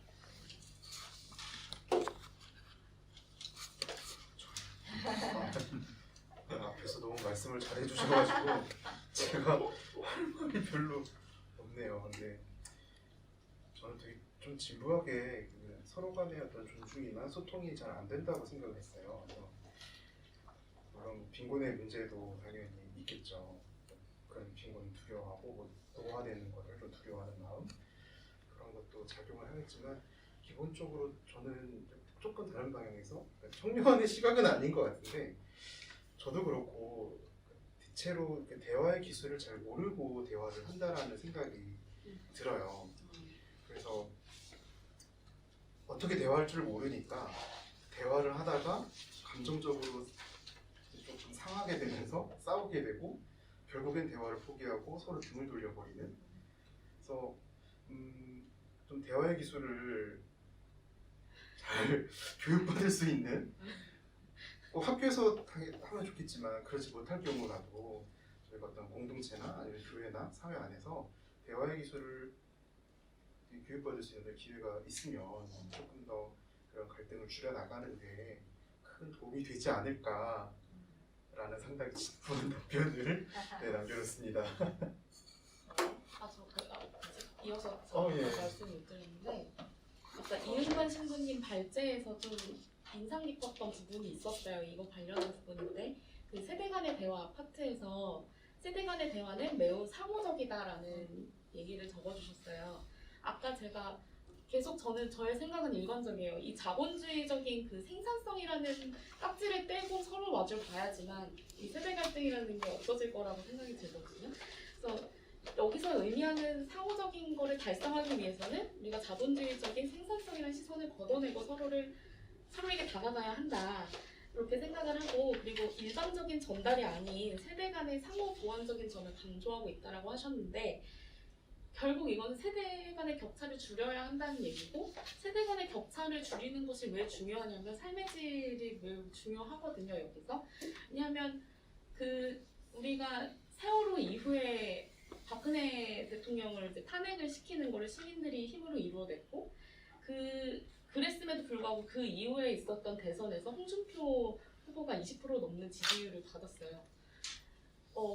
젊은이들이 이제 올해 자기들의 뜻을 관철시키고 싶고 또 뭐 노인들도 같이 잘 살아가는 그런 정치적인 메시지를 사회에 심고 싶으면은 진짜 세대 간의 그 대화 단절을 없애야지만 서로가 원하는 것들을 요구하고 주고받을 수 있고 그래서 그 표를 또 끌어올 수도 있는 물론 젊은이의 입장이 무조건 노인의 입장이 수용되어야 한다 그런 건 아니지만 그 통일이 되어야지만 사회가 전체적으로 큰 갈등 구조 없이 굴러갈 수 있겠다라는 생각이 들었습니다.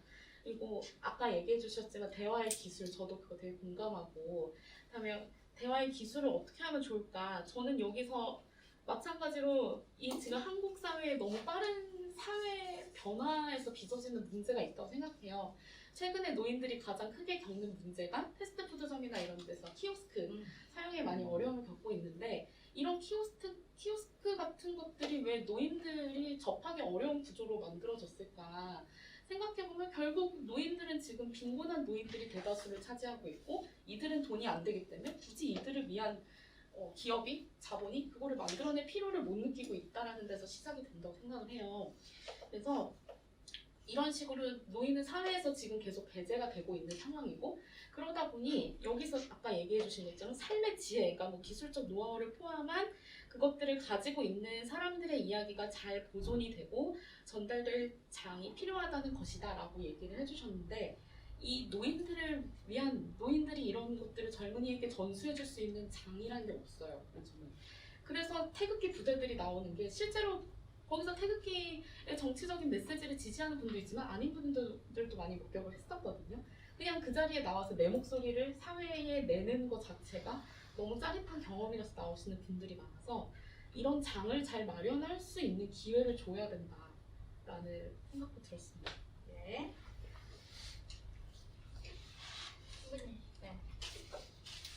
거의 뭐 새로운 사태라고 얘기할 수 있을 정도로 요즘 사회가 엄청 변화하고 있는데 첫 번째는 생물학적인 변화인데요. 그 기대 수명이 너무 많이 올라갔고 너무라는 표현을 쓰기 참 민망하지만 사실 그건 좋은 겁니다. 그 인간이 누릴 수 있는 뭐 좋은 혜택들을 포함해서 수명이 연장된다면 좋은 거겠죠. 근데 우리가 기대한 것보다 그 시기가 좀 빨리 온 것 같아요. 그러니까 사람들이 이렇게 그 살아가는 그 기대 수명이 생각보다 빨리 연장되니까 그 이후의 세대에게 어떻게 대화할지 연습해 본 적이 없는 거예요. 저희가 뭐 예를 들면 90세 이상의 인구도 꽤 많이 늘었거든요. 예전에는 60대면은 노인이라고 생각했는데 지금 60대 남성, 여성을 바라볼 때 노인이라고 바라보는 사람이 없어요. 은퇴는 하지만 새로운 구직 활동을 더 많이 하기도 합니다. 달리 얘기하면 지금 수명이 연장되는 것이 기본적인 하여튼 조건인 것 같아요.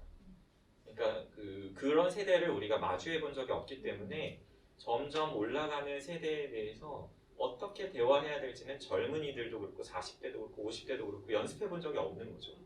그러니까 사실 인류의 문화는 계속 연습과 누적된 노하우를 통해서 발전해 나가는데 그래서 저는 이런 문제는 10년, 20년 뒤에는 또 큰 이슈가 되지도 않을 수도 있겠다 이런 생각을 개인적으로는 막연한 기대를 좀 해봅니다. 첫 번째 이유는 그 생물학적인 그 새로운 사태인 것 같고 굳이 두 번째를 하자면 이번에는 젊은 층에서 생각을 해봐야 되는데 젊은이들이 본인들의 그 요즘 가장 핫한 키워드가 재작년에 욜로였잖아요. 그러니까 뭐 live only once인가요? 뭐 그래서 한 번만 사는 인생. 굉장히 짧은 단타적인 삶을 이해하고 있거든요.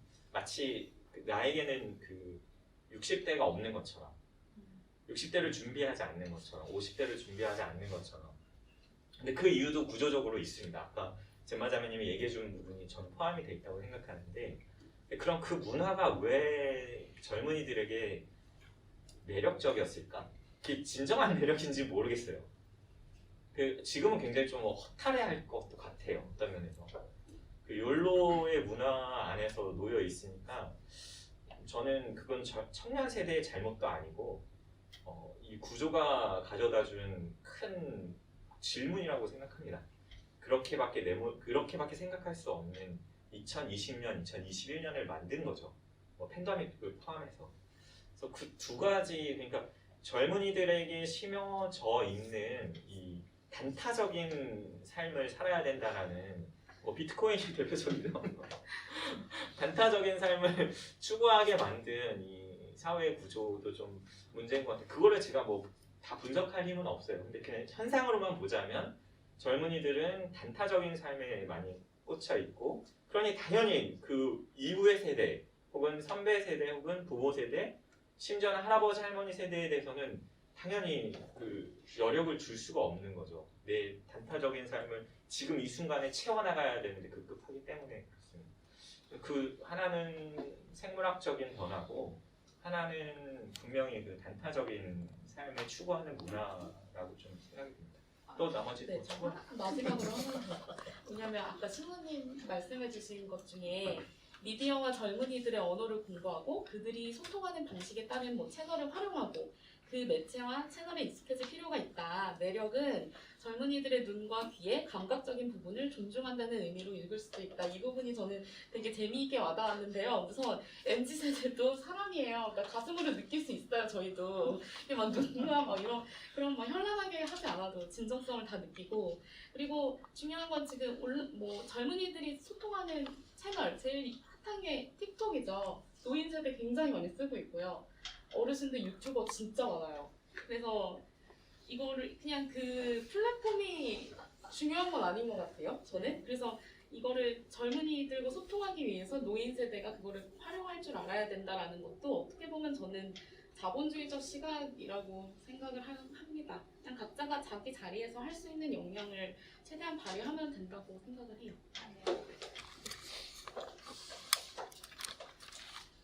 지금 흘러가는 얘기가 노인층에 대해서 굉장히 옹호적인, 제가 느끼기에는 그렇게 얘기가 되고, 청년들 자신의 어떤 고충? 여기 지금 두 분은 정규직이어서 그런지 모르겠는데 청년들이 실제로 느끼는 뭐 고충이랄까, 아니면 이 노장년층한테서 받는 불편함이랄까, 이런 얘기는 좀 덜 나오지 않았나 지금 약간 그런 생각이 좀 드네요. 근데 실제로 저만 해도, 저는 이제 최근에 할머니가 됐거든요.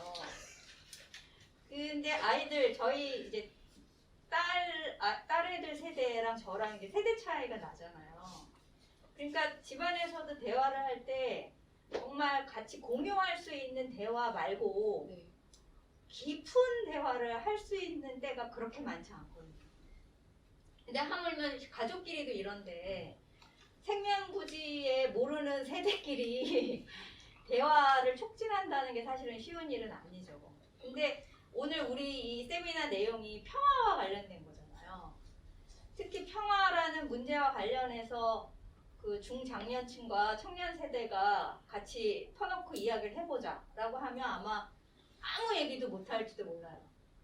특히 한반도 같은 상황에서 이 노년층은 한국 전쟁을 경험한 세대고, 그게 이제 트라우마로 남아있는 분들도 꽤 많이 있거든요. 근데 그거 다 지난 옛날 일인데 그거 아직까지 갖고 있어서 뭐하냐, 청년층이 이렇게 얘기했다가는 얘기 자체가 안 되는 거죠. 그래서 사실은 그 트라우마를 갖고 있는 거를 그게 깊은 상처겠다라고 수용하고 시작을 해도 할까 말까, 얘기가 진전될까 말까 하는 차원도 있어요, 사실은. 그래서 평화와 관련돼서 세대 간 대화를 하기는 더 어렵지 않을까? 이런 생각이 드는데, 특히 평화라는 주제와 관련해서 세대 간 대화를 한다면 우리는 또 어떤 얘기를 할 수 있을지 청년 입장에서 조금 얘기를 좀 듣고 싶어요. 준비된 질문이 아니고 이거 너무 질문 더 어려워졌는데. 그냥 소박하게 내가 평소에 생각하고 있던 거? 저는 먼저 하세요. 먼저 하세요. 먼저 하세요. 먼저 하세요. 아유, 이런 거는. 네.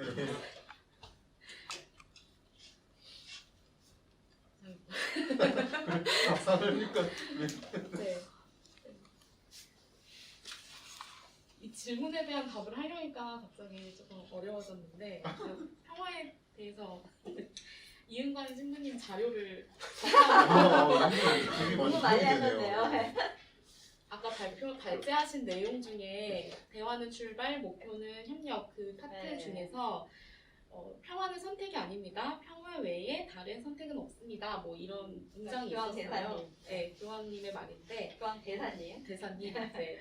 근데 전적으로 공감을 하면서 한편으로는 좀 이런 생각이 들었어요. 이 평화를 강요를 하는 경우도 있다. 그러니까 강자와 약자는 사실 동일선상에 놓고 볼 수가 없는데, 강자와 약자, 이제 만약에 그 사이에서 분쟁이 일어났으면은 너네 분쟁하지 말고 평화롭게 대화로 하자라고 얘기를 하는데요. 그런 경우들이 있을 때마다 항상 저는 그렇게 생각했어요. 강자의 횡포가 없어져야 약자의 투쟁이 멈추지 않을까. 이거를 왜 약자에게도 똑같이 너 강자한테 그렇게 하지 마. 그럼 강자도 똑같이 너 약자한테 그렇게 하지 마. 이게 동일선상에 놓고 볼 수 있는 문제는 아니라고 생각이 들어서 이 문장을 보고 다른 선택은 없다라고 했을 때 그냥 그 생각이 좀 떠올랐었고, 그리고 이게 사회학적인 용어가 있기는 해요. 그러니까 말 좀 예쁘게 해, 뭐 이런 식으로 약자에게. 그러니까 너 그렇게 투쟁적 언어 쓰지 말고 예쁜 말 해야지 우리가 들어주지라고 하는 게 톤 폴리싱이라는 사회학적 용어가 있어요. 그래서 저는 이 평화에 대해서 우리가 해석을 조금 잘못하게 되면은 그런 오해에 좀 빠질 수도 있겠다라는 생각이 들었고, 마찬가지로 이 한국인만의 이 평화에 대한 개념이 세대마다 진짜 다 다른데, 이거를 국가에서 조사를 매년 해요.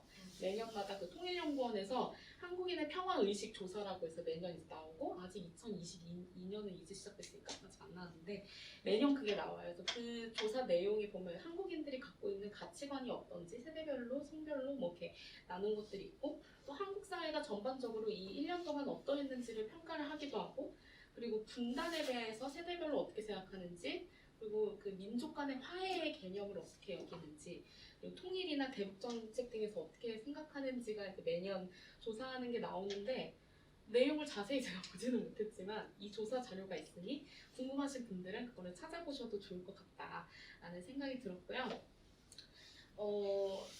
평화 의식을 개선을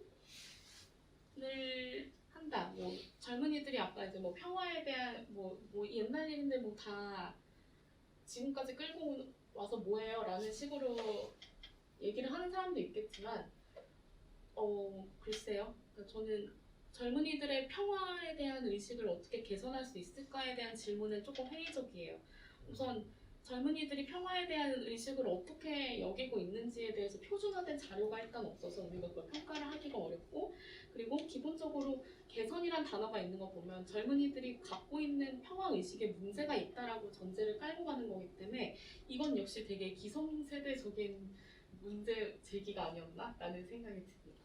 네. 그리고 평화 교육이 만약에 필요하다면 이 PCK는 이 교육에 어떻게 참여하면 좋을 수 있을까 이거에 대해서도 고민을 좀 해봤어요. 결국 평화를 유지한다는 거는 저는 연대의식이 강화되는 거에서 시작이 된다고 생각이 들거든요. 모든 분쟁 이슈들은 다 제각각의 얼굴을 하고 있고 다 다른 역사를 가지고 있는 것처럼 보이지만 그 각각의 내러티브들을 다 종합해서 보면은 결국 그 시스템적인 구조는 비슷하게 흘러가요. 예를 들면은 뭐 문제가 발생을 해서 민중들이 문제 의식을 하고 그거를 개선해 나가기 위해서 투쟁을 하고 거기서 가해지는 국가 폭력이 있을 것이고 국가 폭력에 또 대항하는 민중들의 투쟁이 있고 그렇게 해서 얻어내는 결과물 이게 모든 과정의 이슈와 분쟁 이슈에 대입해보면 이게 다 들어갔거든요. 그래서 결국 거기서 강조하는 그 시스템의 끝은 결국 연대의식의 강화이기 때문에 우리는 평화교육이 성공하려면 결국 연대의식을 우리가 어떻게 유지하고 그거를 지켜낼 수 있는지에 더 방점을 두고 교육을 진행한다면 좀 선명하게 목표치까지 갈 수 있지 않을까라는 생각이 듭니다. 네. 좋습니다. 네, 신부님 해주시죠. 청년 제가 할 말이 없어가지고 아니 너무 많은 말씀을 다 하셔서 딱히 제가 할 말이 없네요. 근데 일단 평화라는 말 자체 너무 어려운 말이라서 이게 개념적으로 와닿지를 않아요.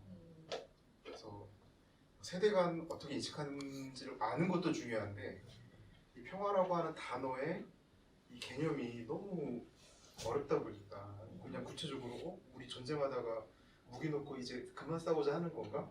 이렇게 생각할 수도 있고요. 아니면 뭐 말 예쁘게 하는 거를 평화라고 생각할 수도 있고 그러니까 역시 그런 개념조차 저도 잘 모르겠거든요. 평화가 뭔지 말해보세요라고 했을 때 평화요? 한참 이렇게 생각을 하게 되니까요. 그래서 일단 평화라는 개념도 잘 모르는 상태라서 뭔가 교육의 기회가 제공될 수 있다면 좀 이렇게 어떤 이슈별로 주요한 이슈별로 이런 문제에서 이런 어떤 평화가 서로 어그러지는 상황이 나타나고 있다. 어떻게 해결할 것인지 어떤 생각을 갖고 있는지 이런 걸 나눌 수 있는 어떤 공론장이 조금 더 네. 마련이 된다면 도움이 되지 않을까. 예, 저는 뭐 할 말이 이거 여기서. 네. 그래서 그때 그 공론장에 올릴 때도 되게 주의를 해야 되는 게 강자와 약자를 동일선상에 놓고 그렇죠. 모르는 사람들에게 토론식으로 띄워서 이 중에 너가 생각하는 평화에 더 가까운 쪽을 편들어라 라고 몰아갈 수도 있거든요. 그래서 아까도 얘기했지만 연대의식이 무엇인지에 대한 교육부터 다져나가면은 나중에는 이제 응용화돼서 어떤 이슈를 보고도 여기서 우리가 평화를 위해 어떤 담론을 끌어낼 수 있을지에 대한 해결책을 훈련된 채로 제시할 수 있을 것이다 라는 생각이 듭니다. 네. 저는 이번 이슈를 패스하겠습니다.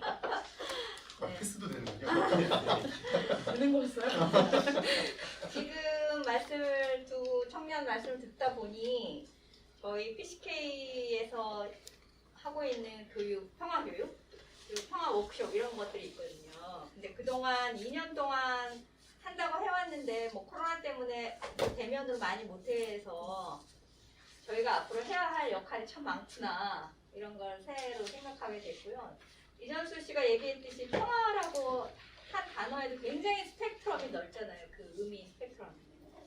그래서 그 의미부터 시작해서 우리가 좀 같이 이야기할 수 있는 기회도 넓히고 또 교육을 찬찬히 받을 수 있는 그런 기회들을 많이 홍보하고 알리고 많이 해야 되겠다 이런 또 새로운 각오도 되는 것 같아요. 근데 이제 하나만 아까 강자와 약자를 동일선상에 놓고 한다라는 거 자체도 사실은 저는 강자의 논리라고 생각하거든요. 아까 우리 교황님 이번 메시지에도 이런 평화 문제 얘기할 때 무관심해지는 사람과 폭력적으로 대응하는 그동안 두 개만 있었다 이렇게 많이 얘기하는데 사실은 예수님의 방법은 제3의 길이거든요. 그러니까 무관심한 것도 아니고 폭력적으로 대응하는 것도 아닌 그러니까 오른뺨을 치거든 왼뺨을 대라 하는 그런 것도 사실은 제3의 방법이거든요. 그러니까 그것을 우리가 평화를 교육해 나가는 굉장히 중요한 시도로 삼아야 되겠다 이런 좀 새로운 각오를 해보게 됩니다. 조금 그러면 좀 어려운 주제를 했으니까요. 좀 쉬운 주제로 그냥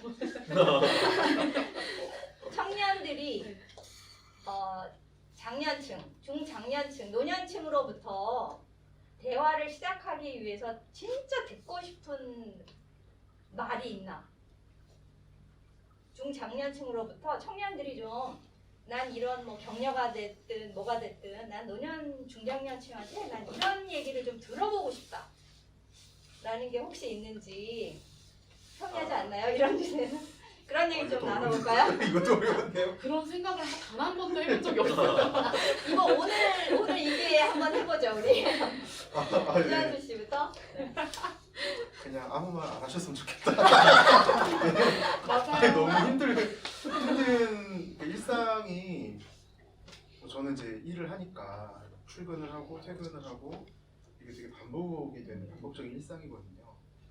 그러면 출근해서도 편하냐? 전혀 그렇지는 않아요. 그러니까 그런 상황이 되게 반복적으로 누적이 되다 보면 피로가 당연히 쌓이게 되고요.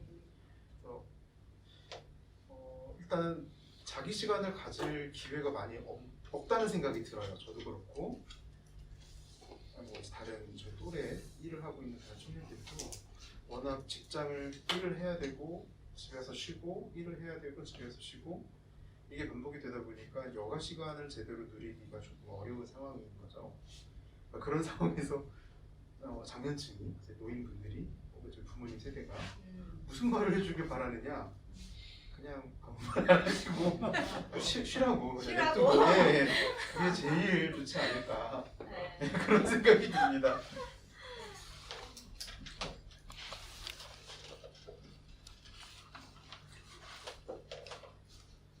저는 어른분들이 너무 젊은이와 빨리 친해지고 싶어하는 그 욕심이 앞서서 너무 선을 넘는 질문들이 막 계속 나오는 것 같아요. 예를 들면 이런 질문들을 하면 내가 얘 이만큼까지 아니까 얘와 친해진 것 같아 라는 생각이 드는 거죠. 그냥 호구조사식의 질문들 있잖아요. 근데 저는 그것보다는 대화의 물꼬를 트고 싶으면 취향에 대한 질문을 좀 먼저 했으면 좋겠어요. 예를 들어서 이렇게 뭐 처음 만난 자리면은 뭐 키가 크네 이런 얘기보다는 그냥 날씨 얘기를 하는 거죠. 이런 날씨 좋아해요? 뭐 이런 식으로. 그리고 밖에 오는 길에 무슨 꽃이 폈던데 뭐 어떤 꽃 좋아해요? 뭐 이런 얘기. 난 이런 날에는 뭐를 먹긴 하는데 뭐 이런 날씨에 뭐 먹는 거 어떤 거 먹는 거 좋아해요? 이런 식으로 저는 취향에 대한 질문을 하면 괜찮다고 생각을 하고 그리고 그 세대 간의 대화에서 나타나는 문제 중에 하나는 그거라고 생각해요. 어른으로서 내가 자꾸 내 삶의 지혜와 이 기술을 전수해주고 싶은 그 욕심이 있는데 그거를 얘기해 주신다고 하시더라도 지금 시대에서는 그게 적용이 안 될 수도 있기 때문에 그런 가르쳐줘야겠다는 마음을 많이 내려놓으시고 힘드시겠지만 취향에 대한 질문을 하면서 천천히 가까워지는 거 저는 이런 게 좀 은은하게 친해지는 거 있잖아요. 그런 게 되게 좋을 것 같아요. 네 재밌네요. 저도 굉장히 네. 흥미롭게 이야기 나오고 있는데 저도 이제 청년들을 만나는 네. 그 사목을 하고 있기 때문에 음. 굉장히 도움이 되는 얘기들입니다. 좀 제가 어떤 어른들을 만났을 때 좋아했을까 잠깐 떠올려 보게 되는데 첫 번째는 말씀이 많지 않은 분인 것 같아요.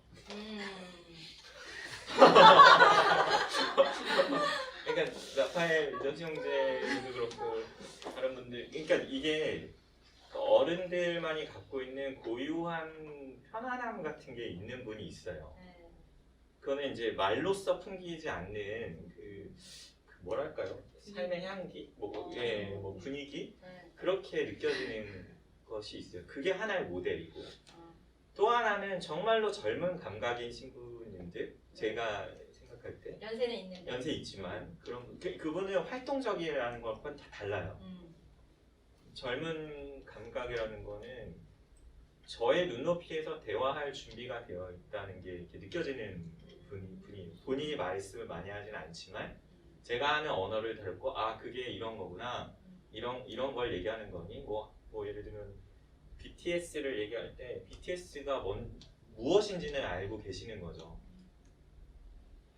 근데 억지로 그것도 공부하실 필요 없어요. 그러니까 그냥 뭐랄까 자연스럽게 인위적으로 뭘 하지 마세요. 그러니까 제가 편안했던 분들은 그 저의 눈높이를 이렇게 같이 팔로우 한다라고 해서 그런 분인 것 같고 세 번째는 진짜 어른이에요. 그 어른이 그냥 어른으로 있을 때 굉장히 편안함을 느껴요. 그러니까 저한테 맞추거나 뭐 의지적으로 노력하거나 이런 게 아니고 본인이 본인의 고유한 삶을 살 때 그분에게 매력이 있어요. 저는 거기서 그 포인트가 있다 생각해요. 각자 아까 우리 젊은이들도 우리 색깔 우리가 살아가는데 어른들이 너무 많은 걸 전해주려고 하는 것보다는 우리가 살아가는 거죠. 그냥 그렇게 하는구나 이렇게 봐주시고 본인도 본인의 삶을 충실히 살아가고 있는 거 혹은 그 삶의 역사가 이렇게 보여질 때 어른으로 있을 때 굉장히 매력적인 것 같아요. 그랬을 때 세대 간의 대화가 하고 싶어져요. 저분은 어떻게 저렇게 살아왔지? 사실 그 많은 인터뷰하는 분들 어른들의 모델을 보면 사람들이 궁금해하잖아요. 그분들이 그 아주 소소한 라이프 스토리들을 얘기할 때 공감을 해요. 예를 들면 밀라논나라고 그 아주 유명한 최근에 그 패션 디자이너 우리 1세대 패션 디자이너 우리 유튜브에 좀 나가주세요. 여러 번 초청하고 있는데 그분 저 굉장히 인상적으로 봤어요. 자신의 삶을 충실히 그러니까 그분 한 사람을 캐릭터에서 얘기하는 게 아니고 어른이 자신의 삶을 충실히 살아가는 것을 보여줄 때 그분에게 매력이 있는 것 같아요. 네. 거기서 출발이 되지 않나 싶어요. 오늘 이 대담에 참여하신 분들 중에서는 그래도 제가 조금 중장년층에 속한다는 생각이 들면서 오늘 제가 배우는 게 되게 많은 것 같아요. 네. 청년이든 중장년이든 노년이든 그냥 자기 삶을 자기 색깔대로 충분히 즐기면서 살자. 그러면 서로 다가가고 싶어진다. 그렇게 얘기해 주신 게 아닌가 그런 생각이 드네요. 저는 이번 교황님 담화에서 제일 기억에 남는 게 두 대목이었는데요. 하나는 우리는 서로 연결되어 있다 라는 말씀하신 거랑 또 하나는 젊은이들은 역사를 만들어가는 사람이고 노년은 기억 지킴이 이렇게 두 개로 표현하셨거든요. 근데 이게 두 개가 다 연결되어 있는 것 같아요. 그러면서 그게 각자 지금 말씀해 주신 것처럼 청년층은 청년층대로 노년층은 노년층대로 해야 될 뭐 본분이랄까 역할이 아닐까 그냥 자기 삶에서 꼭 뭐 나 나이 들었으니까 이 정도 해야 돼가 아니고 그렇게 얘기하고 있거든요. 그런 것처럼 이제 우리 마무리하면서 이번 교황님 담화문 혹은 이번 뭐 신부님 발표해 주신 것 중에서 나한테 가장 인상적이었던 거 그런 거 한 말씀씩 해주시고 우리 지금 시청하고 계신 분들의 질문도 있으실 것 같거든요. 근데 질문도 좀 받아볼게요. 담화문 보면서 기억에 많이 남았던 거는 기업 지킴이 얘기하셨던 네네. 부분이었어요. 그래서 원래 세대가 간의 갈등이 있기는 한데 우리가 모르고 있을 뿐이지 사실은 유기적으로 연결이 되어 있다라는 그 지점을 정확히 짚어내시고 표현하신 것 같아서 그래서 그 노년층은 기업과 지혜를 지키는 사람들이고 청년 계층은 미래를 건설해 나가는 계층인데 그 두 계층 사이에 경청과 대화가 이루어진다면 미래를 같이 나아갈 수 있다. 그렇게 표현하신 부분이 저는 개인적으로 상당히 많이 와닿았던 표현이었습니다. 네. 네, 차례로 신부님 이렇게 이어서 갈까요? 제가 아까 발제하면서 그 지역에서 출발하자는 얘기를 했었는데 그 커다란 맥락은 지금 한반도가 마주하고 있는 그 상황이거든요. 근데 그 이야기가 사실 지금 이 담화문과 굉장히 연결돼 있어요. 그 평화, 세대 간의 대화, 우리 사실 굉장히 갈라져 있는 거 보이거든요.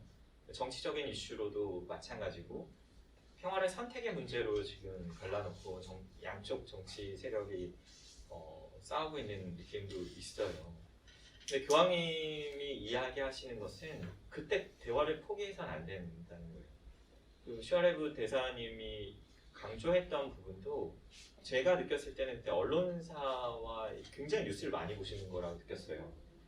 언론사를 계속 보면서 이 지금 정치 세력 상황이 어떻게 변화하고 있는지 내년에 올해죠. 올해 상황이 어떻게 변할지 그러면 교황님은 그거에 어떻게 응답할지 한국 상황의 평화가 전 세계의 평화에 이바지할 거라는 건 너무나 명확하게 바라보고 계신데 그럼 지금 굉장히 중요한 그 시점에 와 있는데 그런 게 너무 많이 느껴지더라고요. 그렇기 때문에 사실은 이것은 옵션이 아닌 상황인 거예요. 근데 이번에 다시 담화문에서도 그 세대 간의 대화 그리고 교육은 너무나 명확해요. 우리가 나아가야 할 지점들을 서로 알리려는 노력인 거예요. 그리고 그 노력들에만 멈추는 게 아니고 우리가 함께 일하자는 얘기로 저는 이해하거든요. 물론 전체 담화를 그렇게 뭐 제가 나름대로 해석하는 게 정당한지 모르겠지만 저는 그렇게 느꼈어요. 그래서 다시 한번 우리 한국 사회를 비추어 봤을 때 지금 굉장히 중요한 시기고 교황 담화문이 그런 의미에서 우리에게는 구체적인 현실에 대한 문제로 다가오는 초대이구나라고 이야기하고 싶습니다. 저는 이 담화문에서 가장 마음에 와닿았던 문장이 가장 마지막 문단에 있는데요. 용기와 창의성을 가지고 세대 간 대화, 교육과 노동의 길을 함께 걸어 나갑시다. 점점 더 많은 사람이 말없이 겸손하게 그리고 용기 있게 평화의 장인이 되기 위해 매일 노력할 수 있게 되기를 바랍니다. 저는 이 문장이 가장 많이 와닿았고 결국 이 문장에서 나온 내용들을 우리가 실천할 수 있는 방법은 서로 간의 끈끈한 연대가 있어야지만 가능하다고 생각을 합니다. 그리고 이런 연대의식을 가지려면 용기가 되게 많이 필요하고요. 그리고 창의성도 있어야 돼요. 다양한 연대의 방법을 고민을 해야 하니까요. 그리고 그거를 나눠야 되고 그래서 이런 연대가 우리 사이에 끈끈하게 이어지게 되면은 세대 간 대화가 단절되는 일은 걱정하지 않아도 될 것 같고 그리고 교육과 노동의 길을 함께 걸어 나가는 것도 문제없이 이루어질 수 있다고 생각을 합니다. 네, 네. 이상입니다.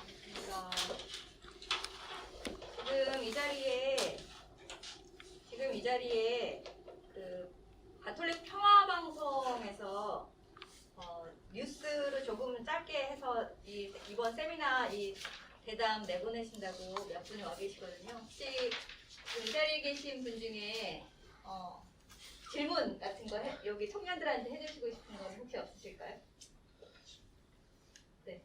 뭐 저는 질문은 없고요. 다만 중요한 거는 이렇게 말씀들을 다 들으면서 우리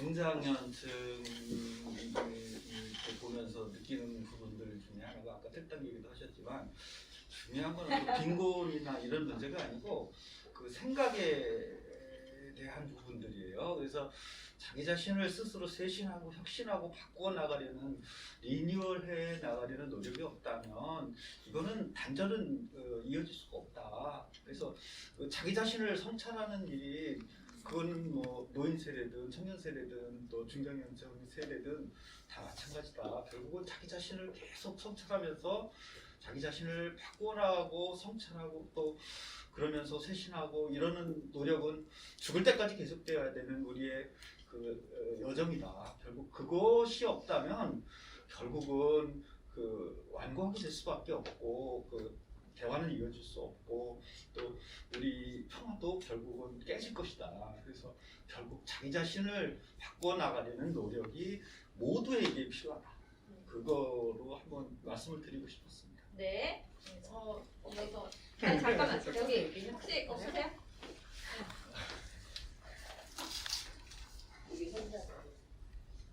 네, 가톨릭 평화방송의 이힘 기자입니다.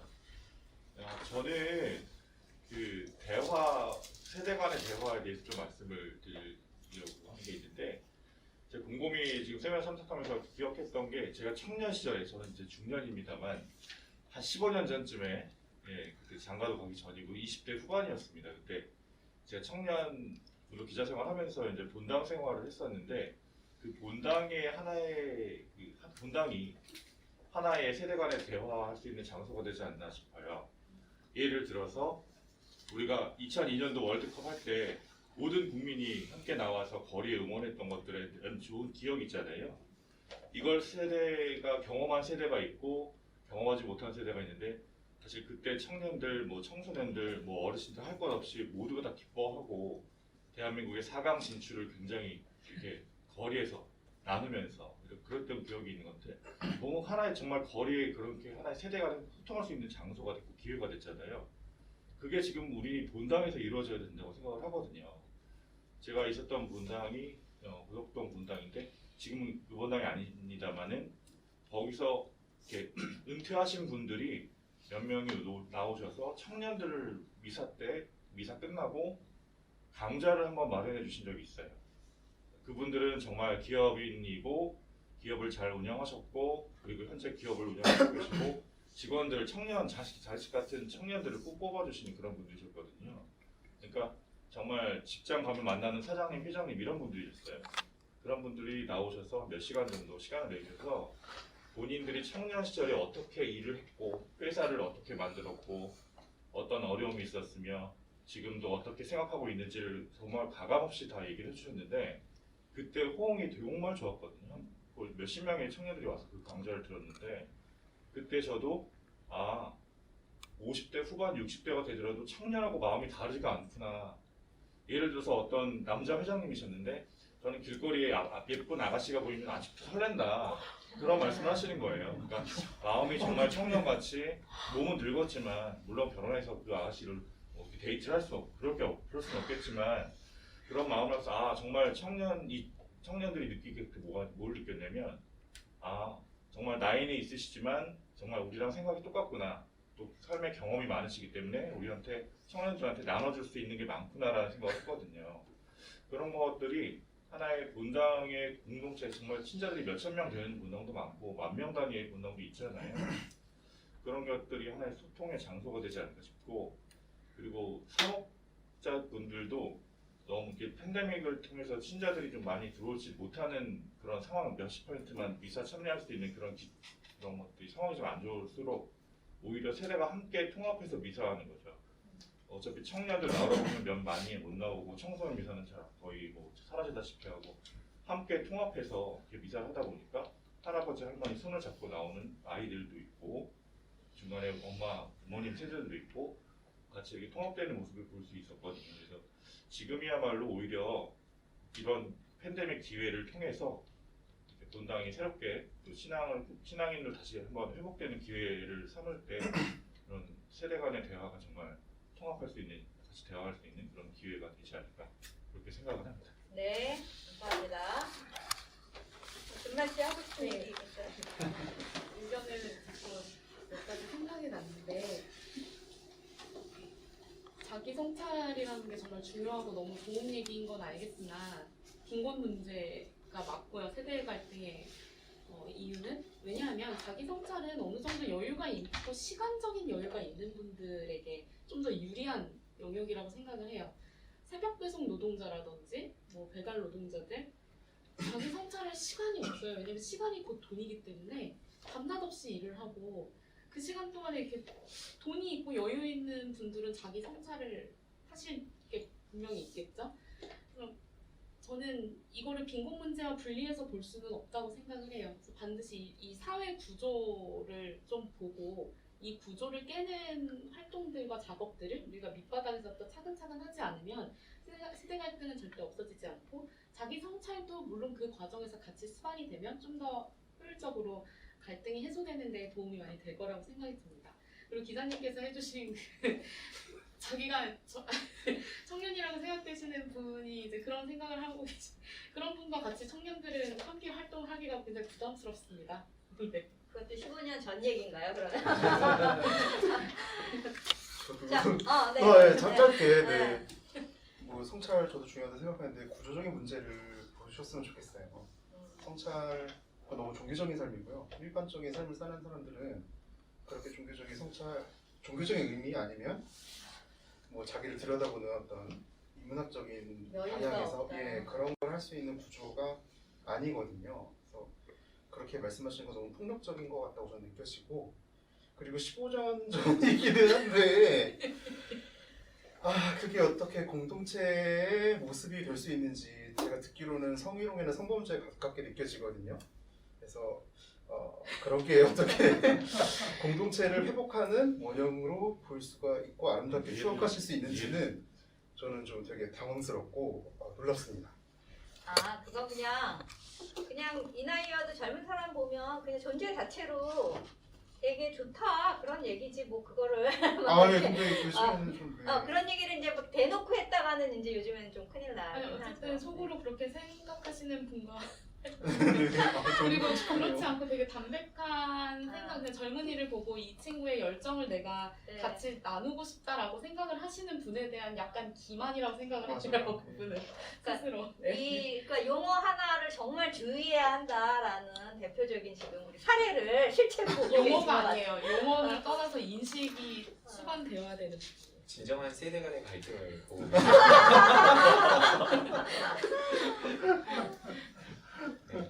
저는 그 세대 간의 대화 네. 이 부분 성찰이라는 부분 이렇게 해주신 것이 뭐 케이스 바이 케이스일 거라고 봅니다. 그런 부분들이 유효하게 작용하도록 하는 게 교회의 역할이라고 생각하고요. 그리고 언어가 달라졌기 때문에 일종의 비유로 얘기를 그 예시로 얘기를 들으신 건데 하여튼 지금 세대에서는 당연히 그런 비유가 적합하지도 않고 적절하지도 않게 들리는 것 같아요. 하지만 제가 15년 전으로 돌아간다면 그때 맥락에서 지금 이야기는 이해를 해야 되는 것 같아요. 그때 그 자리에 있었던 분들은 아마 그 상황에서는 그걸 불편하게 여기지 않았을 수 있겠다.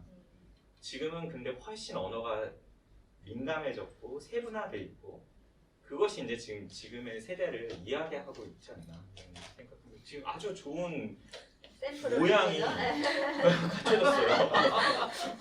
고맙습니다. 혹시 저기 박문수 이사님 질문은 따로 없었고요. 없어요? 혹시 질문 지금이라도 하고 싶으신 분 계시면 한 분, 두 분 정도? 네, 그러면 음소거 하시고 해달라고. 네. 혹시 질문하고 싶은 지금 줌으로 보고 계신 회원님들 중에 오늘 전체적으로 뭐 질문해 주셔도 좋고요. 코멘트를. 그 음소거 해제하시고 질문해 주시면 좋겠습니다. 저 질문 있습니다. 이렇게 하고 시작해 주시면 좋겠습니다. 시간 관계상 한 분, 두 분 정도 하시면 좋을 것 같습니다.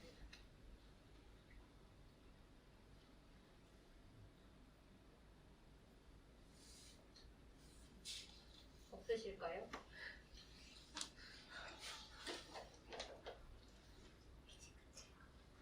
없으셔요? 네네. 한번 청해 보면 좋을 것 같은데.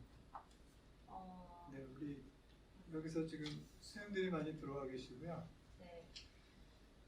지금 저희 PCK 회원님들도 오늘 한 50여 분 정도가 신청하셨는데 한 20분 정도는 저희 PCK 회원이고 그리고 장상연합회 수녀님들께서 꽤 전 세계에 걸쳐서 많이 들어와 계시거든요. 그래서 저희 회원 중에 한 분, 수녀님 중에 한 분 정도 해주시면 정말 좋을 것 같아요.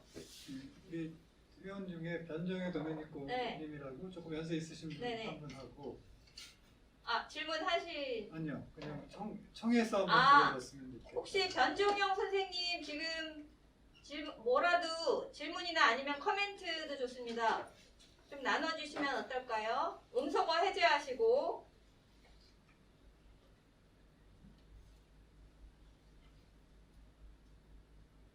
해놓고 딴 데 가셨나요? 네 안녕하세요. 안녕하세요. 저 변종준 공무원입니다. 네 제가 접속을 해가지고 좀 딴짓을 한다고 전체적인 좀 그런 걸 끊겨가지고 뭐라고 말씀을 좀 드리기가 그런데요. 예, 다른 것좀 네, 좋습니다. 그러면 혹시 양윤하 선생님 들어와 계세요? 나왔어. 지금 안 계십니다. 안 계세요? 일이 있으셔서 먼저 나가셨어요. 아, 네. 박영인 선생님 해주세요. 그러면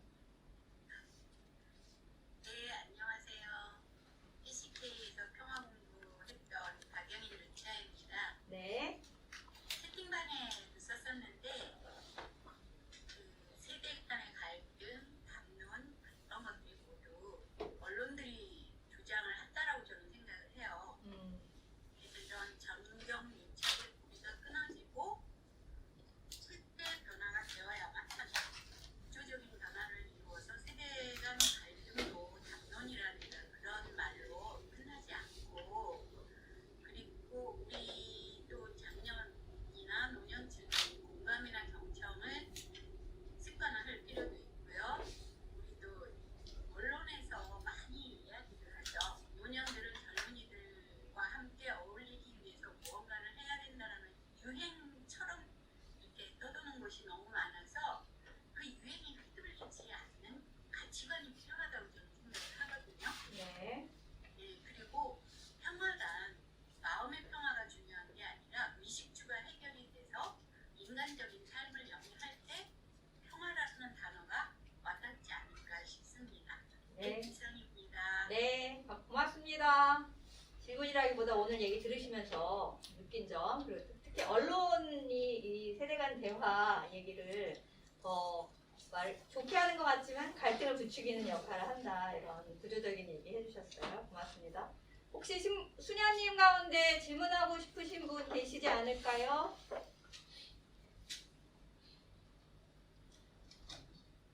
없으시네요. 아까 저는 신부님 발표 들으면서 좋았던 건 그 슈아레브 교황 대사님께 2번이나 3년에 걸쳐서 질문하셨잖아요. 보통 우리 누구 얘기 들으면서 손 들고 질문하는 거 잘 안 하잖아요. 근데 신부님 역시 젊으시구나. 저는 그 생각도 언제 들었거든요. 그래서 우리가 뭐든지 자꾸 질문하기? 일상에서 계속 이거는 뭘까? 라고 질문하기 참 중요한 것 같아요. 네. 그래서 오늘 이런 대화 나누면서 오늘 서로에게 좀 질문도 하고 질문 받은 것에 대해서 생각도 해보고 얘기도 하는 시간 가져봤습니다. 오늘 그냥 마무리로 그러면 우리 그냥 오늘 참여하시면서 어땠는지 그냥 간단한 소감 들으면서 마치도록 하겠습니다. 제가 마지막에 거의 급발진을 하는 바람에 오해가 없으시길 바라고요. 이런 자리를 마련해 주셔서 좀 감사하게 생각하고 있습니다. 감사합니다. 발제라는 걸 진짜 대학원 다니면서 한 걸 이후로 굉장히 오랜만에 해봤는데요. 좀 죄송한 거는 제가 충분한 시간을 갖고 하면은 조금 뭐 근거도 마련하고 했을 텐데 조금 의식의 흐름처럼 이렇게 글을 써서 오타도 좀 있는 것 같고 제가 좀 죄송합니다. 그래도 전달하고자 하는 것들을 좀 이렇게 얘기할 수 있는 기회가 주어진 거 좀 감사드리고 PCK 활동 제가 계속 회원으로서 계속 열심히 할 테니까요. 또 기회 있으면 또 초대해 주십시오. 아이고 고맙습니다. 고맙습니다. 네. 그 라운드 테이블 주제 1번부터 너무 폐기 문화라는 어려운 단어가 나오면서 굉장히 얼어붙은 상태에서 어렵게 하고 싶었던 얘기들을 조금 꺼낼 수 있었던 것 같고, 이게 정돈이 잘 안 된 채로 되게 거칠게 나갔던 느낌이 있던 것 같아서 조금 후회도 되고 그래요. 시간도 충분히 주셨던 것 같은데, 그러니까 이전에 이걸 준비할 수 있는, 왜 나는 그걸 미처 다 열심히 다 그 시간들을 쓰지 못했다라는 아쉬움도 남아있고. 한 번 더 하시죠.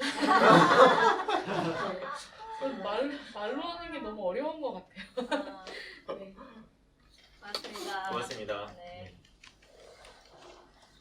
네, 오늘 이렇게 대담 시간 가졌는데요. 사실 오늘 이 대담의 사회는 저희 PCK 공동 대표이신 이희윤 스텔라 수녀님이 해주시기로 하셨었어요. 그 웹자보에도 그렇게 나왔었죠. 근데 바로 며칠 전에 수녀님 넘어지셔가지고 아이고. 갈비뼈가 몇 개 부러지셨다는 거예요.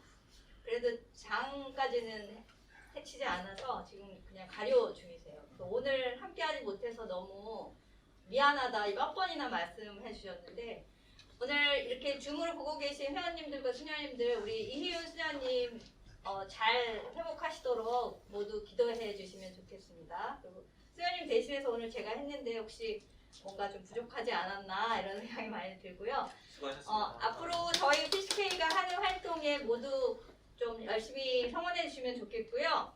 지난 1년 동안 PCK 회원으로 회비 열심히 내주신 분께 저희가 이 캘린더 보내드리려고 합니다.